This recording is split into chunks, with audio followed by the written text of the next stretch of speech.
in between the two of them. The inside of Coates. Parker gets too heavily involved. And that's Whitehead and Coates.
Well, good evening, everyone. Welcome to the VRRC for the latest round in the VRRC Porsche Cup Championship. We're getting down to the business end of the season now, just 3 weeks of racing left, and the championship leader, Carl Felvis, looking to try and further extend his margin here tonight. Andy McEwen and Jack Oliphant, as always, here to talk you through all of the action, and action aplenty. We had a week ago, Jack, when we raced at Oulton Park, a circuit that many said would produce processional racing. In the end, it produced anything but.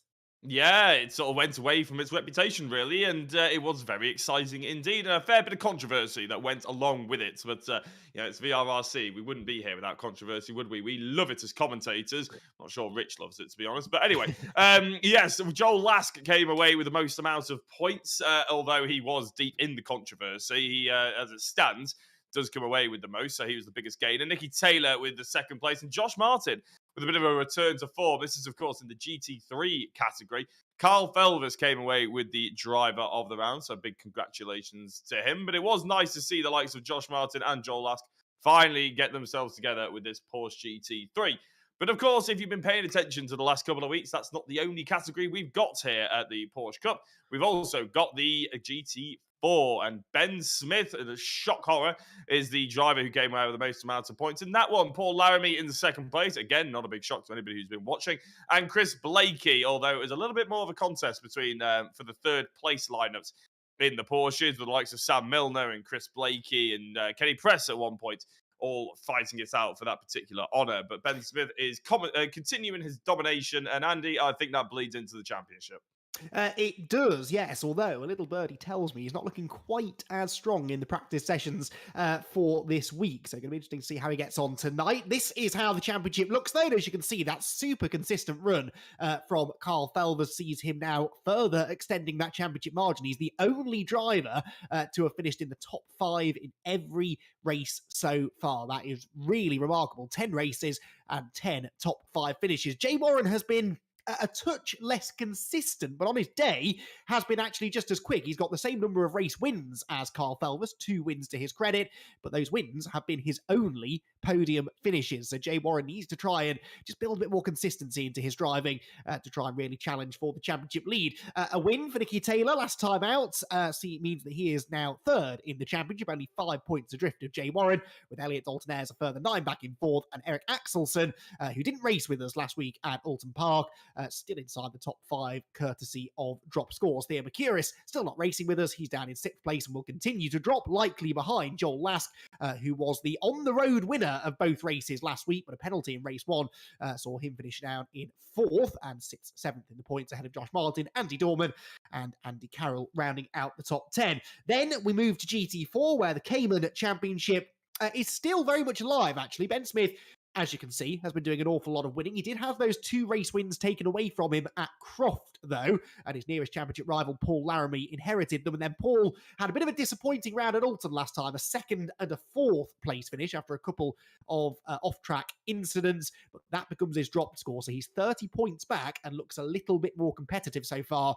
here at Snetterton. Chris Blakey sits in 3rd place, and he's at the head of what should be a fairly entertaining battle, actually, for the last place within the top 3. Sam Milner only 9 points behind him, and those two have been trading the podium finishes. John Jones sits in 5th ahead of Mark Stokes, Kenny Press, and Darren Butler to complete the GT4 runners. So we head tonight into a very different kind of circuit, Jack, to the one that we raced out a week ago. The Snetterton circuit is a track that drivers seem to either love or hate, and I'm intrigued to know which side of that argument you sit on.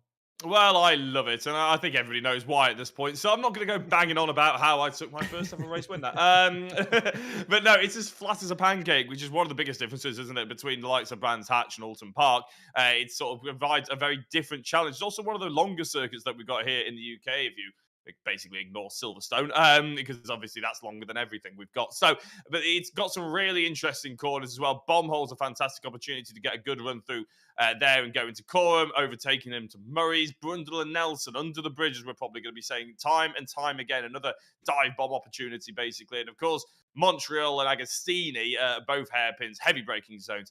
Always exciting when they go through there. Ritchie's a key corner and also a very difficult first corner as well, because it's sort of one of those medium speeds when they get off the line. It's going to be difficult to see who might have to, with those cold tyres, who understeers, who oversteers, and who can get into Montreal the best, basically. So it's going to be an interesting one, but for all of that, to make sense of all of it, Andy is now going to take you through a lap of it in the GT4 and the GT3.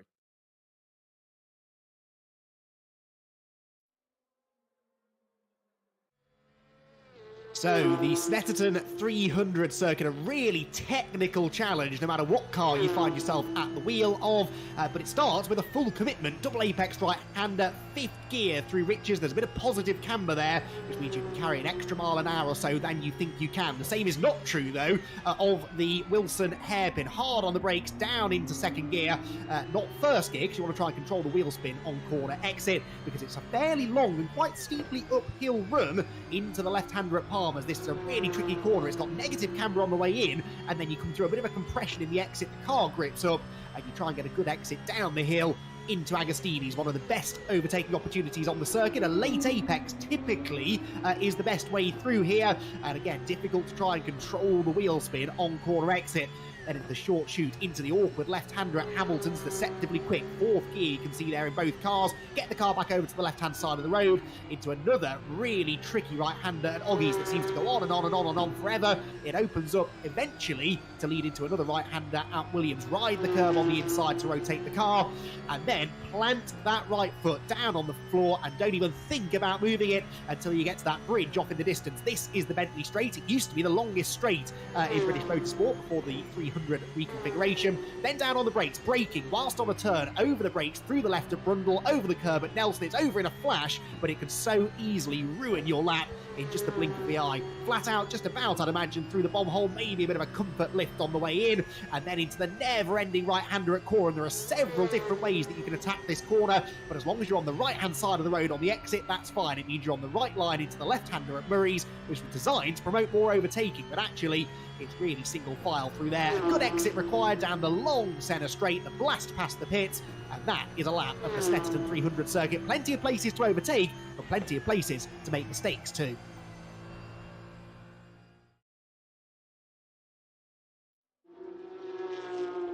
So that is the Snetterton 300 layout. Then we're into qualifying now. We will be very shortly. And as we saw there, Jack, a really technically demanding circuit and lots of mistakes, even actually on those on-board laps that we were showing, trying to get the cars into and out of some of these low-speed corners. You'd think the low-speed corners are the easy ones, Jack, but in cars this powerful, that's not the case. No, I love the ever so slight shade there thrown at Richard's driving.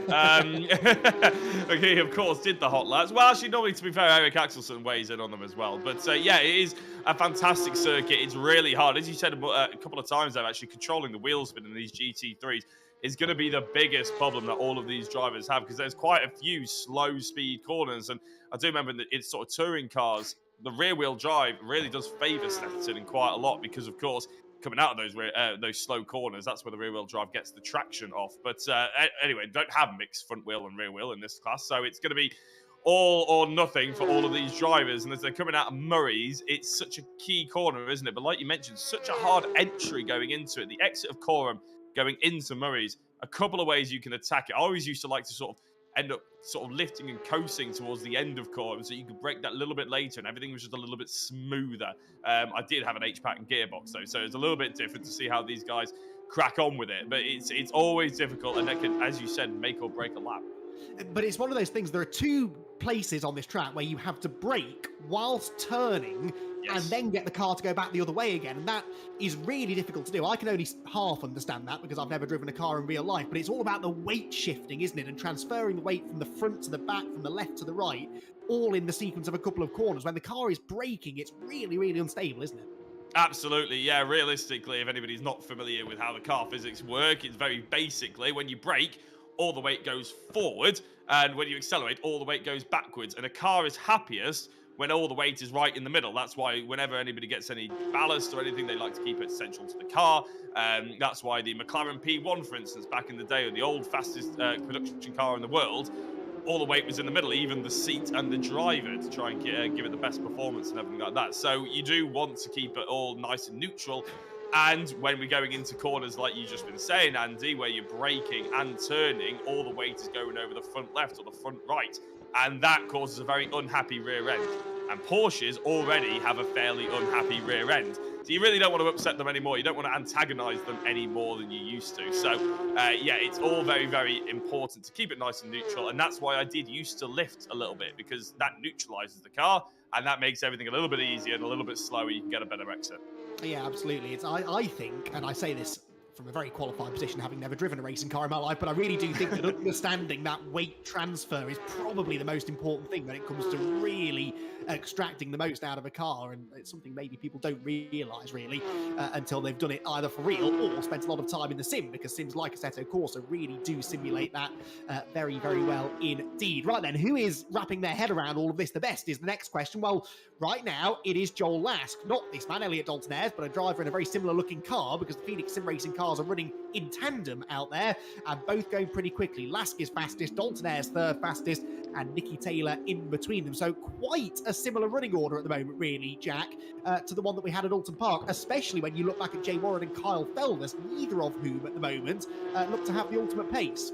No, you're absolutely right. I will just finish off my thought, because you mentioned something there about being in the sim or the real life. It's actually more impressive, in my opinion, to learn it in the sim, the whole weight distribution thing, because in real life, you can feel it all when it's happening. You can feel when the weight's neutral. You can feel when you're getting pressed forward because of G-forces and all that sort of thing. In the sim, you don't really get that sensation. So that's why it's very impressive what these guys are doing. And there's a big reason why real drivers can't just instantly jump into the sim and be instantly fast, because you don't get any other sensations. Anyway, ignoring that for the time being, we talked about that. You're right, Joel Lask and Elliot Dalton Ayres were the two drivers and really the team that were absolutely rapid at Oulton Park. I don't know what boost button they've found on their steering wheel, but whatever they're pushing, it's absolutely working. Nicky Taylor, I didn't think actually Nicky Taylor was that fast at Oulton Park, whereas here he's actually started to turn the speed on. Nicky was just right place, right time, wasn't he, consistently? Yeah, Jay Warren being ahead of Kyle Felness is quite important, but again, Kyle doesn't look like he's going to be dropping that much points in terms of the speed just yet. No, indeed not, but it's going to be interesting to see how that develops as we go further into the rest of qualifying. But yeah, we've got a very, very close running order, given the length of the lap. On the screen now, on the left-hand side, you've got the top 8 of them covered by less than 7/10 of a second. Lask clear by 2/10 of a second, and Dalton Ayres only a further 0.5 or so back. So yeah, going to be interesting to see if that continues. We just had a purple sector at the end of the previous lap for Elliot Dalton Ayres, but he had a bit of a moment earlier in the lap, I think, which meant that lap time ultimately was not an improvement. Right, what about the GT4 class then, I wonder? Well, Ben Smith is the fastest. Paul Laramie third quickest at the moment, but I think there was some talk of Paul perhaps joining the session late, so he might not have done as many laps as his rival. But Ben Smith continuing on his way, but it's going to be interesting to see whether he's got the consistency over a race run, because the spies who have been watching some of the practice runs before we went live say that he was looking a tad erratic, and actually getting consistency around such a long and technically demanding lap as the Snetterton 300 circuit, that can be a real challenge, Jack. Yeah, well, actually, that's a good point. We haven't really visited that many tracks that are as long as this. To be fair, I wasn't here for the first 3 rounds, so you may well have done. But when you're doing these sort of length runs, in qualifying, you still only have the same amount of time in qualifying, yet you get a lot less laps, and there's a lot more corners to mess up, effectively. So it is quite a more high-pressure situation. So, yeah, if you can't quite get the consistency, you are going to struggle a little bit. And Ben Smith there, you can see him just through Hamilton. I don't know whether that was a sort of a camera angle thing or whatever we're seeing, but it was a little bit of a kick out of the rear end. Now, sliding the rear end is not the end of the world in one of these cars. It gets the car turned a little bit sooner, and if you can control it on the power, it's a quick way to drive it. It doesn't necessarily mean it's a particularly consistent way to drive it, though, and you will be chewing up those rear tyres. Over the course of a race, that might come back to bite him, because, of course, it's a 25-minute race, not just a 20-minute or a 15, which has meant that a couple of people have been caught out with that tyre wear, and that even fuel, actually. Last week, we saw a couple of people running out of fuel. Here is Eric Axelsson jumping up from 7th into 4th. Wasn't here last week. And he was Eric, which we missed, unfortunately. Josh Martin, his teammate, did do quite well without him, but I'm sure he'll be a bit relieved to have him back. Yeah, absolutely. Although he's showing him up a bit at the moment, isn't he? Axelsson, as you said, moving to 4th. Josh Martin stuck down in 9th. But yeah, good to have Eric back. He's been able to sort of fall back upon his drop scores a little bit. That obviously becomes his drop score now. I think the championship is probably a bit of a long shot for Eric, but he could certainly move up into the top 3, maybe even the top 2. He's only 22 points behind Jay Warren, who is out qualifying at the moment. Remember, Jay sits 2nd in the championship standings. Warren down to 6th now, so he's been beaten not only by Axelsson, but also by Kyle Felvis in this session. And did not improve on his most recent lap either, Jay Warren. So Jay in a bit of strife, and we are getting towards the end of the 15-minute session. So limited opportunities now left for drivers to try and find any improvements. Out of Williams goes Eric Axelsson, then pushing hard. One of the sector times looking like not improving at the moment. Nicky Taylor behind him likewise. And in fact, Eric's bailed out of this lap anyway. Pulls over to the side, lets through Nicky Taylor and Kyle Felvis. So Kyle Felvis worth watching here. I think Taylor, of course, is gunning for pole. Kyle Felvis, the championship leader, in behind him, is looking to try and move up from 5th position. He would be sharing at the moment the 3rd row of the grid with his big championship rival. He's been getting a bit of a toe, I think, on this lap from Nicky Taylor.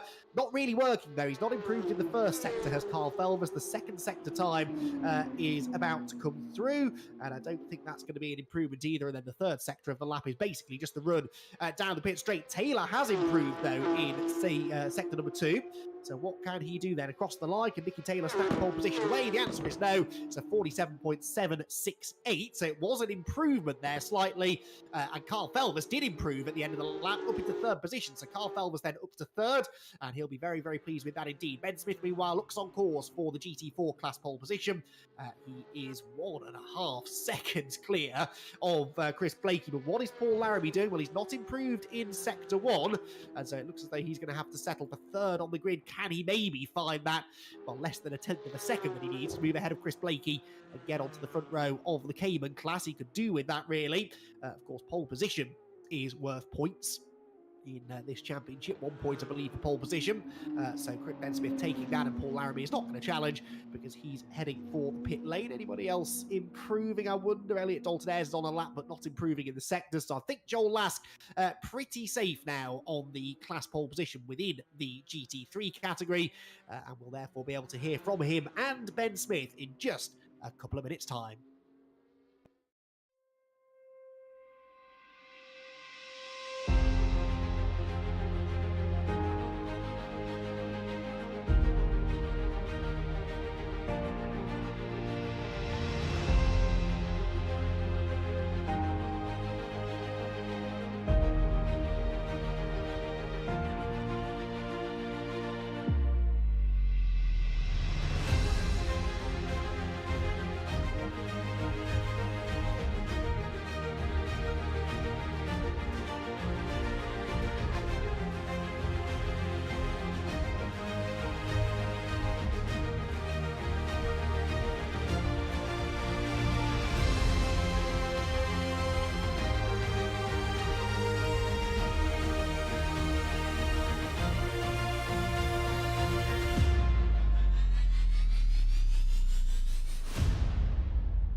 Welcome back, everybody. With qualifying done here at Snetterton, we've got our two pole sitters joining us in the commentary box to chat about what's been a pretty perfect start to the evening for them, although certainly in the GT3 class, not a lot to choose between the top two in the qualifying session. Joel Lask getting the pole position by 64 thousandths of a second. And Joel joins us now. Joel, another week, another pole position, another quick car that you've got clearly underneath you. Feeling confident ahead of tonight's two races? Yeah, I'd say so. Pace is quite good. Obviously, everyone's separated by a very small amount, so we'll have to see how that goes. But it's a very tight, twisty track, so we'll have to see where people can pass and where they can't, I suppose. Well, yeah, there are places where you can overtake here, and given how close behind you Nicky and Carl were in the times, it's not that likely maybe that you're going to be able to escape out in front. So are you expecting to have to defend into a couple of those big breaking points, at least until you sort of get your head down? Yeah, I think so. Tyres take a little while to come on as well. To be honest, there's people with faster times in the practice sessions, so I think I just got lucky with a quick outlap on that one. But yeah, I think we'll have to see. Well, yeah, it's going to be, again, an interesting start to the race, and hopefully you'll be able to net yourself another win. You got one in the end out of Oulton Park last time. Arguably should have been two, but cars light, that should help with tyre wear as well. And a couple of wins, you could put yourself right back into contention, at least for a top three place in the championship, couldn't you? Yeah, maybe. I mean, to be honest, I thought the championship was sort of over and done with for me. I've had some poor races at the start of the season, but yeah, cars started to come to a little bit now, so we'll have to see what we can do and see what race two brings us as well. Yeah, absolutely. Well, Joel, very best of luck. Qualifying only half the job, as you well know, but looks like you've got good pace in tonight's two races. So best of luck for the first one. Cheers, appreciate it. So that is Joel Lask, who is going to be starting from pole position in the GT3 class. Meanwhile, Jack Oliphant, hopefully with a fresh list of questions to ask him, is about to catch up with our GT4 Cayman pole sitter. Yes, Ben Smith. Well, first of all, another poll. It's another day. It's standard stuff. The grass is also green. How is it feeling for you right now? No, it's pretty good. I absolutely love Snetterton. It's my local track, so I was definitely looking forward to this one the most. So I was hoping to get on pole, and I did it by a pretty good margin, I'd say. I don't know whether Andy McEwen was just trying to spice things up or put the pressure on you. I don't know, or whether it was actually true or not. But there was a rumor that you're potentially lacking a bit of consistency around here. So although you enjoy it, is that the case, or is he just trying to Um, give us something to talk about? yeah, just giving you something to go with, really. In qualifying, my first lap was the fastest I've done all week, so I just thought, oh, I might as well just go for it for the rest of the session. So I was off track, left, right, and centre. So maybe that was what he was looking at. Well, I was going to say, whatever he was talking about, you've clearly proven him wrong because you do have a bigger gap than you've had for the last 2 weeks to second place, which is actually, from what I can see, is it Paul Larimer or is it Chris Blakey? I'm not sure if my timing screen's just Chris. not updated. It's Chris Blakey, in fact. So you got a new competitor to be thinking about. Is that something that you'd be quite enjoying if you do get a race with him for the first couple of laps? Yeah, it would be nice to have some racing going along. It was good at Oulton, so maybe the same again would be rather nice, but then hopefully I can pull away again. Well, that's fantastic. Ben, I do have a list of other questions I'm going to Oh, ask you, but for the sake of the fact that we might be speaking to you again twice tonight, I'm going to save them. So congratulations on the pole position. thank you very much.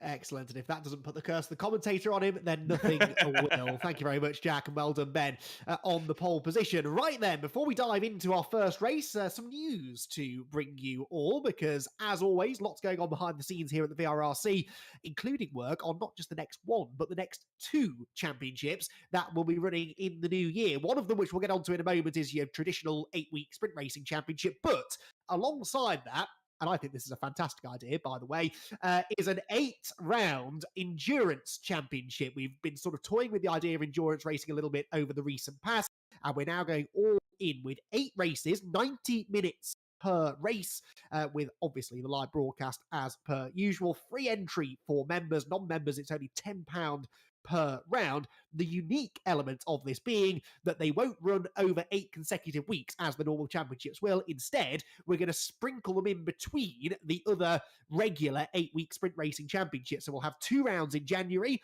then we'll run another championship for 8 weeks, then another 2 rounds in April, 2 rounds in July, and then the final 2 rounds over the end of September and the beginning of October. It's going to follow roughly the World Endurance Championship calendar. The cars are GT3, as you can see. We've got the BMW, the Lamborghini, the Lexus, and the Mercedes. And Jack, I am rather looking forward to that.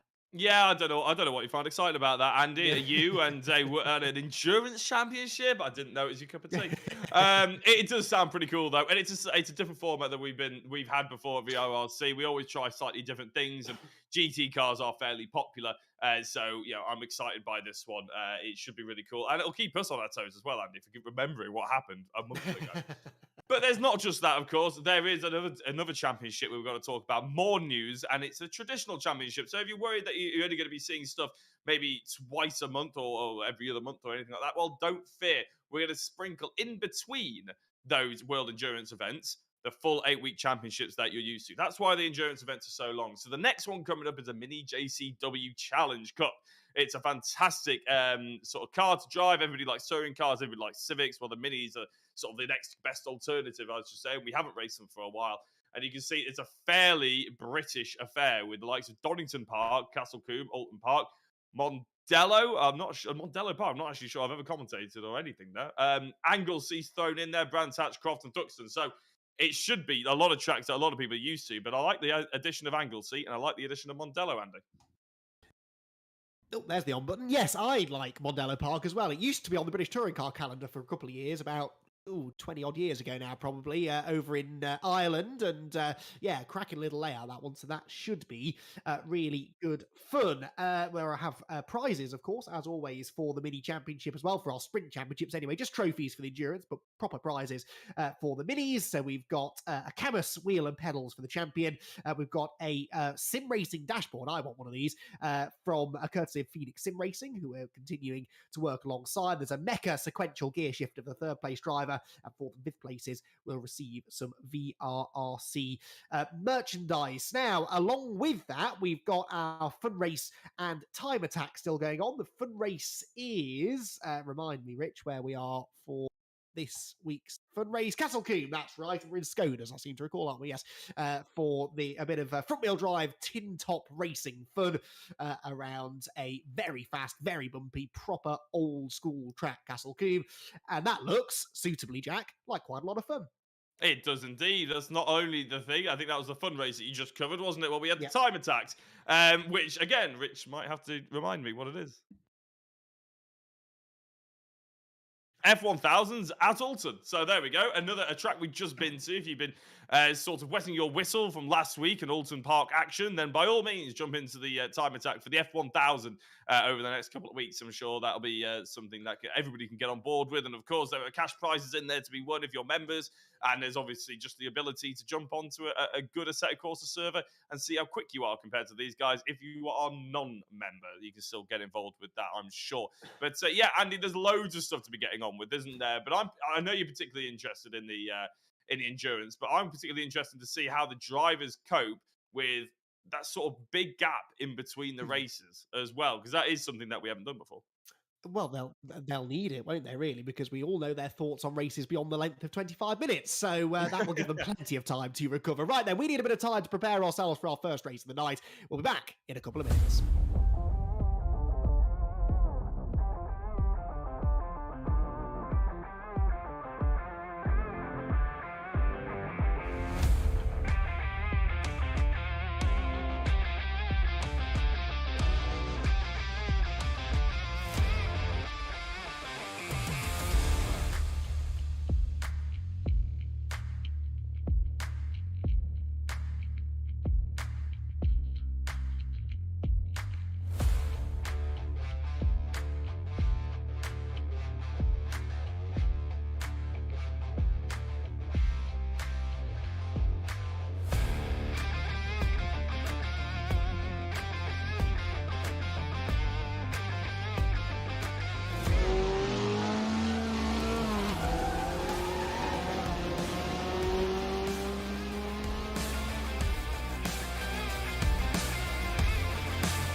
Welcome back, everyone, then. Cars getting ready, drivers getting ready for our first of two 25-minute races tonight here at the Snetterton 300 circuit. We've got Joel Lask on pole position once again, with Nicky Taylor alongside him. The points leader, Kyle Felmus, starts from third on the grid with Elliot Dalton-Ayres alongside him, and Jay Warren starting only sixth. So Jay Warren, remember the significance of that is that he is second in the championship, and if he finishes down there and Nicky Taylor can finish on the podium, then there's a good chance that that will reverse going into the second race a bit later on. So the red lights go on. We're almost ready to go racing here at Snetterton. Quite a long run down into Rich's corner. Who will arrive there as the race leader? It's lights out. Away they go towards Rich's, and absolutely neck and neck between the top two. Now, pole position here is on the outside line. That probably is going to favour Nicky Taylor when we get to the first corner. He's got the preferred line through turn one, and he, I think, is going to emerge as the race leader. He's also got the inside line now for the first big braking zone down into the Wilson hairpin, out of which I think Nicky Taylor should emerge out in front. Yes, he does. So Taylor's got the advantage. Lask in second place, and Carl Felmus trying to force the issue around the outside of Elliot Dalton-Ayres to move up into third, which he does. So Carl Felmus then gaining ground. Jay Warren's also picked a place up though, Jack, and he's into the top five. Yeah, but I think Carl Felmus is maybe about to drop down, because as we head into Agostini for the first time, Elliot Dalton-Ayres is on the inside, and there's contact at the front with Nicky Taylor being turned around by Joel Lask there. And Andy, well, I think everybody's going to have a certain opinion on that one, aren't they? It's, we'll leave it to the stewards to get the final decision, but our pole sitter and our second place sitter, contact. Let's put it that way, with Carl Felmus, championship leader, taking over the race lead. Second week in a row, those two have found themselves making contact. It didn't take any time at all this time, did it? And yet, Carl Felmus, right place, right time, nipped through into the lead. So Felmus leads down the back straight for the first time. Lask is second, Dalton-Ayres third. Eric Axelson up to fourth place, so he's had a really good start through all of that. And Josh Martin, who I think qualified 8th or 9th, is up into the top 5. He got past Jay Warren with a really, really aggressive move, but a clean move ultimately, up the inside into Oggies. So Josh Martin, the green car there at the back of the shop, into the top 5 in the GT4 class. Ben Smith is leading. Paul Laramie up to second though. So Laramie has got past Chris Blakey, and he'll have eyes only now for the class leader. He needs to start outscoring Ben Smith. He does indeed, and there is Ben Smith just going through quorum, and look at the gap he's got already between himself and Paul Laramie. Andy, that's a worrying sight when you consider that they've only just about done the first lap here. Not even done the first lap, have they, actually, because Felmus is just crossing it. There's a couple of battles going up front in the 9 GT3 category, though. That's Jay Warren going a little bit wide and trying to catch Josh Martin, who seems to have found a couple of places up from where he started on the grid. Andy Dorman's just behind him as well. Eric Axelson in 4th place. So the two sort of teammates, supposedly, in 4th and 5th position, which I'm sure will suit them quite nicely. There is Kagashiwa. We haven't seen him for a couple of weeks, and doing battle with a recovering Nicky Taylor. Nicky Taylor going around the outside there is no mean feat, despite how slowly Kagashiwa was going. It's still a brave move to do. Yeah, absolutely. And Kay, in fairness, was not moving out of the way there at all. So Nicky Taylor having to work for this, but will not be happy at all with the manner in which he was removed from the race lead. Now, Joel Lask is now staring at the back of Carl Felmus' car, and Carl will be hoping and praying that Joel has got all of that out of his system, because he needs a clean race here. Felmus is in a brilliant position as far as the championship's concerned, but don't forget, Kyle is carrying 45 kilos of success ballast, whilst Joel Lask is only carrying 20, so 25 kilos lighter. And this, although it's a fairly flat circuit, Jack, because it's such a stop and start layout, that will benefit the lighter cars, you'd imagine. Absolutely, and there's quite a lot of medium and high, medium speed corners especially. So with those tyres, that extra weight, you're putting a lot more traction through them, aren't you, as well? So there's a lot to think about when it comes to Carl Felmus' race here, as he's going through quorum quite nicely. Well, he took back in and straightened up the braking zone. He was slightly offline there, I would say. Maybe Lask will have a bit of a nicer run. We'll have to wait and see as Eric Axelson gets a little bit squirrely on the outside of Murray's. Jay Warren, very, very interested in taking Josh Martin's position. That's the closest battle that we've got, probably within potentially the top 10. But yeah, I don't know. Does this smell a little bit of Oulton Race 1, Andy? Which, of course, was being led by Kyle Felmus. And Joel Lask was the driver who thought maybe he was quicker. And obviously there was a penalty involved with that. Does it smell similar to you? well. Not dissimilar, certainly. I mean, I'm getting flashbacks for sure, and I'm sure Kyle is as well, because Kyle actually did pretty well out of that in the end, didn't he? He may have lost the win, but he still got a 2nd place in race 1 and a 5th in race 2. Can that good fortune prevail again if there were to be a bit of a moment? In fairness, though, he's getting away from Joel Lask over the first part of this 3rd lap of the race. Joel actually falling back into the clutches of Elliot Dalton-Ayres, who is his teammate, and he's also situated quite a bit further up in the championship standings. Now, I don't think there are team orders in Phoenix Sim Racing, but perhaps at this point, Elliot Dalton-Ayres might be wishing that there were, because if he could get past Lask, I think Elliot might feel that he's got something for Kyle Felvis out in front, and a race win now would do Elliot's championship bid the world of good. It would indeed, but both drivers, Joel Lask and Elliot Dalton-Ayres, on that last lap did take away purple sectors, differing purple sectors. So Elliot Dalton-Ayres just a touch slower through that sector 1, with Kyle Felvis getting a little bit quicker. Eric Axelson actually purpling sector 1 before it's taken away from Andy Dorman. So all the cars are starting to get up to temperature. Everybody's starting to get a bit more used to it and settle into the race. And I'm just having a look. There's Nicky Taylor on the back now of Craig Curtis. He is... Oh, Kakashiwa goes straight off of Brundle. Nelson, I can never remember which one's which, to be honest. I think Nelson's the right-hander, isn't it? Yeah, thank God. So, yeah, he's not obviously deciding he wanted to turn left. Then maybe the power steering, but let's be kind to him. And he gets back on circuit, I'm sure. And there he is. And, yeah, Craig Curtis being overtaken, I'm sure, pretty soon by Nicky Taylor, if Taylor's pace is anything to go by. This is the frustration there for Nicky, isn't it? He's got good pace. He qualified on the front row. He led through the first couple of corners. Must have been thinking, okay, yeah, I've got the pace to pull away here. And then it all went wrong. And now he's got to try and fight his way back through. But we've seen drivers do this earlier on in the season. You can overtake in these cars. And he will certainly be hoping to make a quick overtake here on Craig Curtis, which he will, because Craig goes very wide out of the Wilson hairpin. And through will go sideways Nicky Taylor. There's also an overtake at the same corner, a bit further up the road. Jay Warren getting himself ahead of Josh Martin. So Jay Warren there, look, up into the top 5 again now. So that's good news for Jay, limiting the damage being done by Kyle Felvis. But look, he's got 2.5 seconds now nearly to try and bridge to close up to the rest of the top 4. Yeah, it's not going to be an easy task, but he was clambering all over the back of Josh Martin, wasn't he, for a while? So I'm not surprised that the move's been made.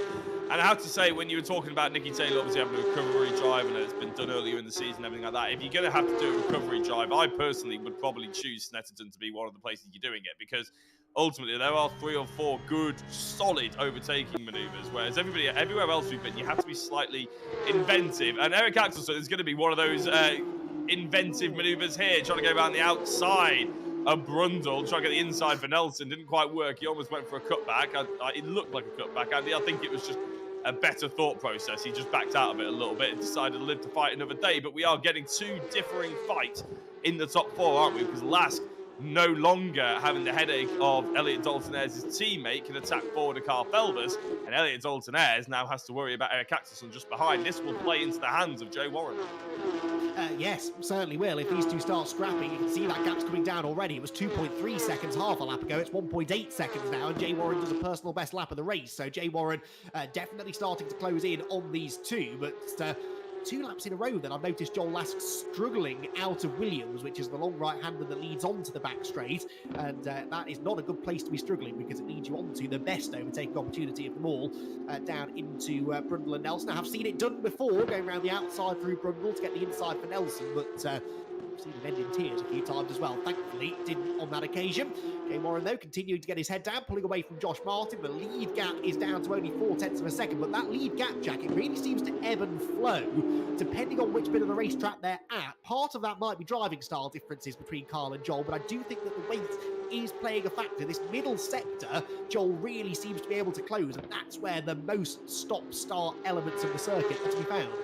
You're absolutely right, but I think, to be fair to Kyle Felvis, I think he's a slightly more consistent maybe over the entire lap than Joel Lask, and coming out of here and obviously onto the back straight is certainly somewhere where, as long as Kyle Felvis can get a clean exit every single time, and you're right, he does seem to have a little bit of a better exit than Lask, he's getting rid of a massive threat to his race lead, because ultimately that's obviously the best overtaking opportunity. So as we mentioned before, as long as he's pretty good through that, I remember I used to hate that corner going onto the back straight with a passion sort of thing. It just could never get the turning right, could never get the apex quite right and everything like that. It's a bit of a dark art. Obviously, Kyle Felvis has it pretty nailed on, but Joel Lask does seem to be struggling just a little touch. So it is going to be interesting to see whether he can figure that one out But Felvers is doing just enough here to stave off any sort of major attacks from Lask. Well, he is for now, but Lask is in the zone, isn't he, where he could try and launch an attack into some of the braking zones, so we need to keep an eye on that. The same is true, actually, of Andy Dorman, look, who's right in behind Josh Martin, as they, squabble over 6th position. Behind them as well, Nicky Taylor having a go at Ethan Hill, and in fact, he's made that move stick. So Nicky Taylor in 8th position now.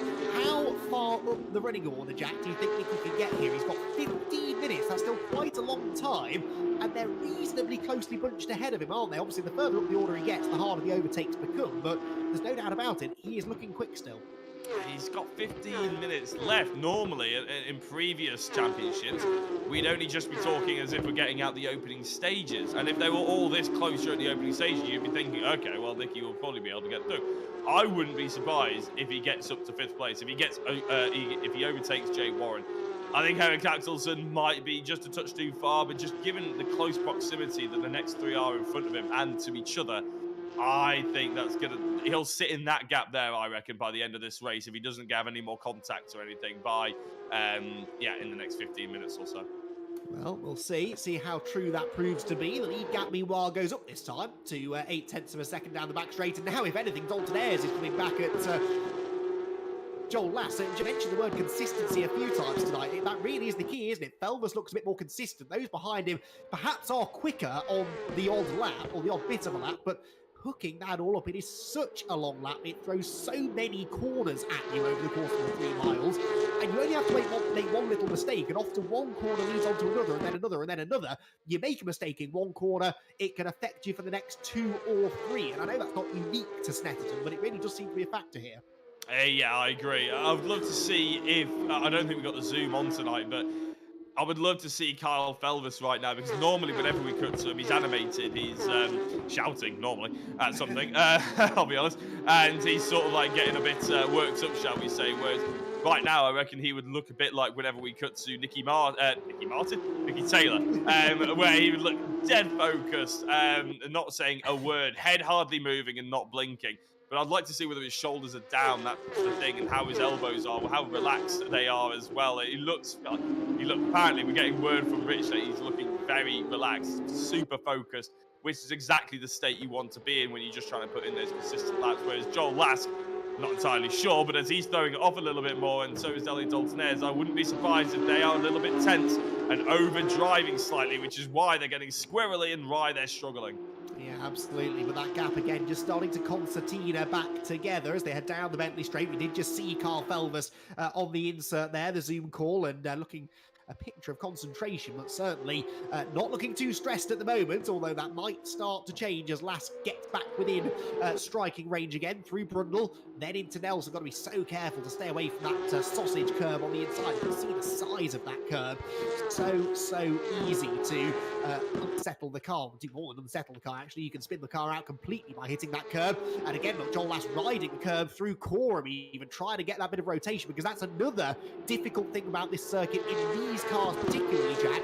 Their rear engine, there's no weight really over that front axle, and Snetterton's one of those circuits where you've got the front of the car gripping these long medium speed corners in particular. You want to get the nose of the car into the corner and then power your way through. You've got to approach it in a completely different way in a car that just does not want to turn in. Yeah, it's a little bit scary, to be honest, because you're always going into it thinking, okay, am I going to understeer slightly? How much do I need to brake going into it? Do I need to trail brake a little bit harder to get the front to grip? How much do I need to lift off as well? Because, of course, you're not going to be braking halfway round of Cora, but you're probably maybe thinking about lifting off a little bit more so the weight sort of neutralizes again. There is so much to think about around this circuit, which is why I think it's one of the better ones that we actually go to here in the UK. Joel Lask, I thought, was having a little bit of a nibble, but I think that was maybe a trick of the camera, but he is latched right onto the back of that rear bumper, isn't he? Now he's almost licking the stick on the back of Carl Felvers' car as they go through Hamilton. A lovely corner that I really like, Hamilton. As you said in the sort of walk around the track guide, you send a lot more speed through there than you think, and in real life sometimes they get rid of those tyres on the inside, which is always nice because you can ride the curb tyres like, but obviously here in the sim that's a no-go. But Joel Lask is really sort of getting to grips with it now, and I think he's sort of working out where he can maybe have a lunge. Yeah, I think Joel, he did try and just almost unsettle Kyle Felvis, really, going into Agostini that time, and didn't work, but certainly we know he's an aggressive driver. We know he's probably going to try something. Nicky Taylor, look at that full four-wheel drift through the left-hander at Brundle, up over the curve, flicks the car back to the right. He's driving it more like a Mark II Ford Escort rally car than a Porsche Cup car. He is wringing that car's neck as he tries to go after Andy Dorman for 7th position. He is going very quickly indeed and does not want to waste any time. It's taken him the best part of 5 minutes to catch Andy Dorman. He cannot afford to spend 5 minutes trying to find a way through, Jack. No, and in those 5 minutes, the next 3 drivers have somewhat pulled away from each other, but only by a couple of tenths of a second. But every little helps, because, of course, when Nicky does try the overtake on Andy Dorman, and Andy has managed to get a great run through the final corner, and Nicky is overdriving, let's face it, right now, isn't he, Andy? It's pretty much the definition of overdriving, which is not his friend right now, because he's going to be chewing those tyres up, he's going to be overheating, he's also not hitting the right lines, and everything that he was doing well to catch up to this particular point, and obviously that second place in qualifying, he's not really doing it anymore. He needs to really calm himself down. I've seen in the YouTube chat a couple of people, Linda Whitlock, deep breaths, Nicky, come on, it's your track, come up through. Right now, the deep breaths are few and far between, I think. Yes, definitely. He is, in fact, he probably hasn't paused for breath since he had that spin in the early stages. He's all over the back of Andy Dorman now, takes the wider line into Oggies, but then Dorman really cleverly sort of parked the car on the apex, covered off the switchback manoeuvre, and that means that Nicky's now going to have to try and focus on getting a good run out of Williams, which he has got. He's in the slipstream. Which side of the road does Dorman go? He's going to sit in the middle for now, and then moves over to the left to try and cover. He's going to show Nicky Taylor the outside line. And Nicky make this stick. We saw a lap ago how committed he is on the breakthrough here. It's the dirty side of the road, a narrow line into Nelson, but he's got the car stopped just about. And Nicky Taylor through. That was a peach of a move. I said earlier on that it is possible, Jack, to do that. Go around the outside at Brundle, get the inside for Nelson, but so easy to get it wrong. It's so ridiculously hard to carry the speed through that left-hander, because normally you brake as hard as you can into it. I'll explain in a second, because I think you're going to have a potential race lead change, because Joel Lask is right on the back of Carl Felvis, and we've seen Nicky Taylor go around the outside of Brundle and Nelson. We're going to try an outside move around Ritchie's. A little bit of contact between these two. We've said that before, but Carl Felvis holds on to it. Joel Lask is not done and dusted. He goes really late on the brakes around the outside of the hairpin, and he's just about outdriven by Kyle Felvis. We're starting to get into the heat of the battle now, though. Always looking back up the inside into Palmer. Felvis needs to be careful here. He's got a championship to think about. He's got that unbroken run of top 5 finishes to think about. Second place is not the end of the world in this race. And with Joel Lass behind him, he knows that that could very easily end in a little bit of trouble. Out of Agostini they go. They've got traffic not that far ahead as well. And that could present another opportunity, perhaps, for Joel to make a move. But then he makes a mistake. Look, runs wide onto the grass through Hamilton and almost loses control of the car. Late on the brakes into Oggies, then gains all of that time back, seemingly. A fascinating battle this, though, Jack. Carl Felvis, I wanted to see if you can put us into Carl Felvis' shoes here. He's leading the race, he's leading the championship, but he's got someone who we know, let's face it, is an aggressive driver in Joel Lass. That's why we like watching Joel Lass. We know he's never that far away from throwing a move down the inside of someone. Does that change oh, hello, hang on. 2 GT4 cars tangling ahead, and look at that, self-cleaning stuff there. They both got out of the way, and no need for these 3 to force the issue. That was pretty perfect for the leaders. Put everyone in Felvis' shoes, though. Do you drive differently if you've got someone behind you who is known to be an aggressive driver? Can Joel perhaps use that to his advantage, sort of get in Kyle's head, throw a few feints up the inside, and hope that Kyle leaves the door open? Well, a lot of people have asked Lewis Hamilton that, didn't they, back in when he was trying to defend from the likes of Max Verstappen, and he always said that, yes, you do end up driving a little bit differently when Verstappen is behind you, and if you see in the touring cars as well, people tend to put their indicators on when Ash Sutton comes up behind them. So there is that opportunity where, yeah, you probably do give them... There's probably a couple of words for it. The most PC word is probably respect to the drivers coming up behind, because obviously you don't want to end it, but there has been a little bit of history. I can't see what the Zoom is saying. I can't see what Carl Felvis' body language is like. I don't know if Rich is going to be able to tell me a little bit better, but if he's still calm, that's quite impressive as well. I imagine that sort of focus is coming off as calm. He will be absolutely tense as anything in his core, but at the moment he seems to be doing pretty well as Nicky Taylor goes through. He's actually lost 2 places here, so he's been over driving and he's clearly committed some kind of problem. He's back behind the GT4s of John Jones, who obviously we saw off the circuit, but he's behind Ethan Hill and Andy Dorman again. So Nicky again having another problem, unfortunately, tonight for him. And Kyle Felvers, I think he's looking in his rearview mirrors. He's seeing how desperate Joel Lask is and Elliot Dalton Ayres.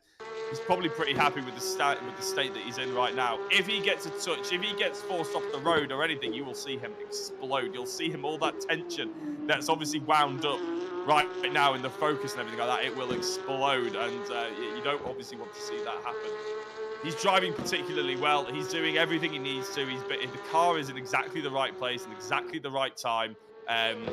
You don't have enough compliments to give how he's driving right now. Oh, absolutely. It's something I've always struggled with in sim racing. I'd much rather be the chaser than the leader because it's so easy to drive in your mirrors. In fact, Adrian giving some advice to Kyle in the YouTube chat saying, stop looking in your mirrors. That's a lot easier said than done, I can assure you, because when you've got someone weaving around behind you, perhaps flashing the lights, and there, look, a little mistake from Felvers, just missed the apex at Riches. It's so easy to get distracted, and you're so terrified of making a mistake that you're almost more likely to make one because you're driving under so much pressure. It's why often people say, oh, a race where there's no overtaking and the guy that led from the start led the whole way through, they say that's boring. I think it's anything but, because it's so hard to do, especially when you're under this sort of pressure. It is less difficult to do when you've got a 13.5-second lead, and that's exactly the situation that Ben Smith finds himself in the GT4 Cayman class. There he is, look through the bomb hole, 13.3 seconds up the road from Paul Laramie. Another dominant performance, Jack. Yeah, I'm going to have to start thinking of some questions, aren't I, to ask you at the end of this one. We'll see if we can get some quick fire ones for him or something like that. But yeah, it's been a very good display from him. Paul Laramie, to be fair to him, after not qualifying in second place for the first time in a while, has got himself into second place over the opening lap and has pulled up quite a big gap as well between himself and Chris Blakey. Not quite the same gap that himself and Ben Smith have ahead of him, but still pretty decent indeed.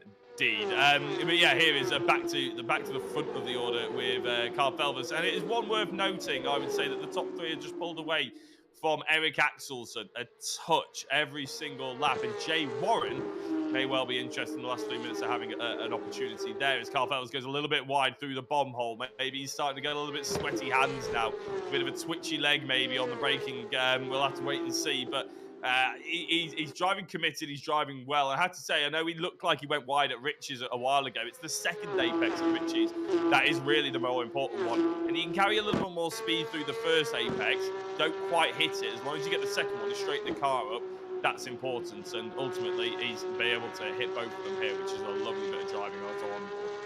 I hope everyone's taking notes. This is advice coming from a Snetterton race winner, no less. So you know. Have I mentioned that? Yes, out of the Wilson hairpin they go. In the closing stages of our first race of the night here at Snetterton, probably 2 laps to go. And Carl Felvers is not going to be able to relax at all over the final 6 miles or so of racing down towards the Agostini hairpin. And look, the last thing he wants to see, Jack, more traffic up the road. I know the last 2 back markers got themselves out of the way for him. He's not going to be so lucky this time, I don't think. And it is one of those tracks, isn't it, where if you catch a back marker at an awkward place, Brundle and Nelson, for example, springs to mind, that can cause absolute pandemonium. And I think they might have a chance of catching this car around that part of the circuit.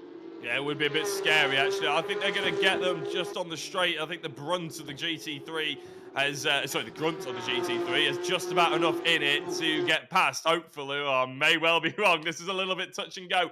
Joel Lask will know that, and he's already sizing a move up as they go into the bridge. This is going to be very difficult for Carl Felvers. Where does he go? Well, Joel Lask is up the inside through Brundle and Nelson. They haven't caught them. There is contact. Joel Lask, Carl Felvers, contact as they come back onto the circuit. Elliot Dalton goes through. There's contact with Eric Axelson as well, who's in second place. But our race leader, there has been a change. It's not the driver you were expecting. Well, it may well be, actually, depending how cynical you are. But Elliot Dalton does come across the line, or he will come across the line with the lead of this race. With 1 lap to go, and look at the battle pack we've got for second place now. Joel Lask second, Jay Warren is third, and all of a sudden ahead of the championship leader, Carl Felvers, who is 4th, Josh Martin 5th, Andy Norman 6th, and poor Eric Axelson, who thought that he was quids in there, is down into 7th place again, and Jay Warren's going to show what's going on! Joel Lask suddenly slowed into the first corner, he goes around, Warren delayed as well. What was that all about? Joel Lask all of a sudden hit through the anchor out, stopped on the apex, and Felmus is back to second, Jack. I don't quite know how to describe what I just saw. No, I'll be honest, I didn't see it. I'm going to try and watch it live because I was looking over my timing screens and everything like that. I'm going to try and shoot to the YouTube stream, which is, of course, delayed for us as we're watching it on our screens, and see what on earth happens. But with Carl Felvis in second place, he probably doesn't really feel too sorry for Joel Lask about that one, does he? He's probably quite happy with where he is. Yes, well, Lask has dropped back now as well, almost deliberately. I really don't know what was going on. I can only think maybe there was some sort of connection issue. Well, I'm watching it. He really does just hammer the brakes on, and Jay Warren really is the party that's probably the most annoyed about it, really, because he was in a great position, and now he's fallen well back. Is he behind? No, he's still ahead of Eric Axelson, isn't he? But he obviously saw a podium opportunity and then saw it all go away again. Yes, okay, answers on a postcard, everyone. We're down into Brundle and Nelson for the final time. Elliot Dalton is going to win this race. I don't think even he can really explain how that happened. He's been in third pretty much since the drop of the green flag, and now here he is heading through the bomb hole for the final time on his way to the checkered flag. For Elliot Dalton then, this will be a first victory of the season, actually, and this from a driver who, in our last rear-wheel drive GT championship, was a title contender, so perhaps a bit of a surprise that it's taken this long and a fair dose of good fortune to get him onto the top step of the podium again, but he will weave in celebration across the line, take the checkered flag, and wins for the first time this season. Elliot Dalton is victorious by what's going to be nearly 7 seconds over an absolute land rush of drivers. Ulver second with a few stories to tell, and Josh Martin, I don't mean to sound so surprised, Josh, but Josh Martin on the podium after all of that chaos and calamity. Dorman fourth, Jay Warren a disappointed fifth ahead of Eric Axelson sixth, Ethan Hill seventh, Nicky Taylor eighth, with Craig Curtis ninth and Joel Lask completing the top 10. Jack, I've no idea what was just going on. Poor old Ben Smith's going to have no idea what we're all getting so excited about then. I was going to say, yeah, it's another day of just driving around the circuit in first place for Ben Smith, isn't he? But that was stunning. And to be honest, Josh, I wouldn't take that from Andy. I think you did brilliantly there. And you're obviously on the podium. Why wouldn't you be? But yeah, it was a really exciting race from our perspective. I can imagine there's a few fans and a few drivers that maybe are going to share their opinions on the YouTube chat. But it was exciting, let's say that. But Ben Smith, you're right. He's going to come across the line in first place yet again, unless his computer disconnects or something like that. Paul Laramie with another second place, and Chris Blakey, that championship lead will extend once more, won't it? And a note on Nicky Taylor, after a really strong charge back through the order, didn't go his way in the end, did it? No, it didn't. Sorry, I'm still a bit stunned into silence. Ben Smith across the line claims the victory in the GT4 Cayman class. Paul Laramie is going to come home in second position, and Chris Blakey will get himself back onto the podium again as well. Chris Blakey, remember, third in the points, so extending his margin over Sam Milner, who's going to come home in fourth place. Laramie across the line. Blakey will follow him about 4 seconds later. We are going to go into a quick ad break. We're going to drag the drivers in for a chat and try and figure out what on earth just happened.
So a dramatic opening race of the night complete here at Snetterton. We've got 6 drivers to have a chat with, so let's try and rattle through this as quickly as we can, starting with our race winner, Elliot Dalton. Elliot, I'll be honest with you, 5 minutes ago, I didn't expect to be saying that, but quite a dramatic turn of events at the end of the race, and you were in the right place to benefit.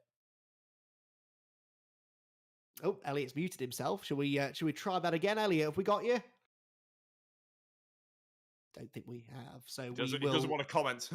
Well, I can't really say I blame him. Tell you what, let's move on, shall we, instead to the second place finisher, and we'll maybe try and move back to Elliot if he's there in a second. Second place, Kyle Felvis. Kyle, where do you even start to sum that race up? I mean, so many ups and downs. How are you feeling right now?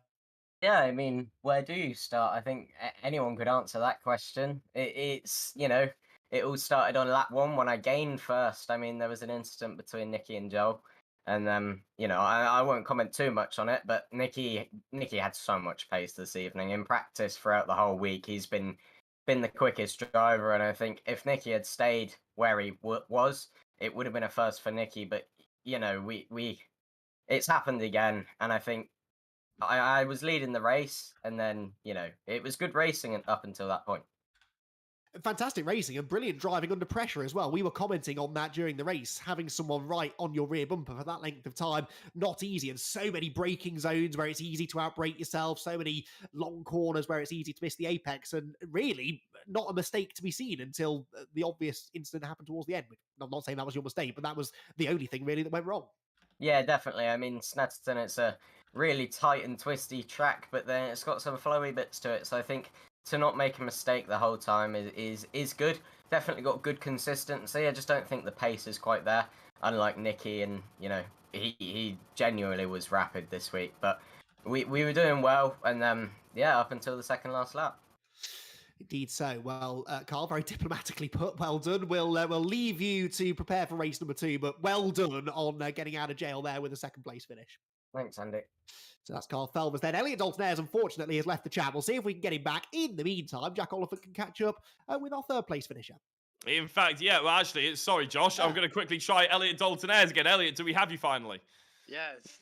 Fantastic. Well, I'll repeat Andy's question earlier. I bet you didn't really expect to gain first place from that race. Talk us through it from your perspective. Well, coming down the back straight, I saw Kyle and Joel neck and neck, and Joel had the inside, so I thought Joel was going to go through, but I wasn't close enough to sneak with him. And then I don't know what happened. The next minute, they're 90 degrees, facing the wrong way, and there was just a nice Porsche gap there, so I just went for it, and everyone else got caught up, and it just fell right into my hands. It looked like a fairly difficult race, though, in terms of keeping that consistency and keeping the pace up, though. How did you find it? Were you able to think, would you have been able to be a little bit quicker if you were ahead of Joel, or do you reckon that was sort of the max of everybody's pace? I was trying to stay in a gap between Joel and Eric, because every time I got within about half a second, my ping went up. So I was just trying to like hold the gap, and then obviously that happened, and everyone else was 5 seconds behind, so I was pretty clear after that. Well, I was going to say that you had an early battle with Eric Axel's son, although you managed to shift past him pretty quickly. Is that something that you sort of were a bit relieved about, or were you expecting a little bit more aggro from him? I was a bit relieved by it. I mean, about a lap before, my ping went up to about 200, so I was backing out, and Eric caught up, and then luckily my ping went down, so I just kind of went for it and built a gap, and yeah.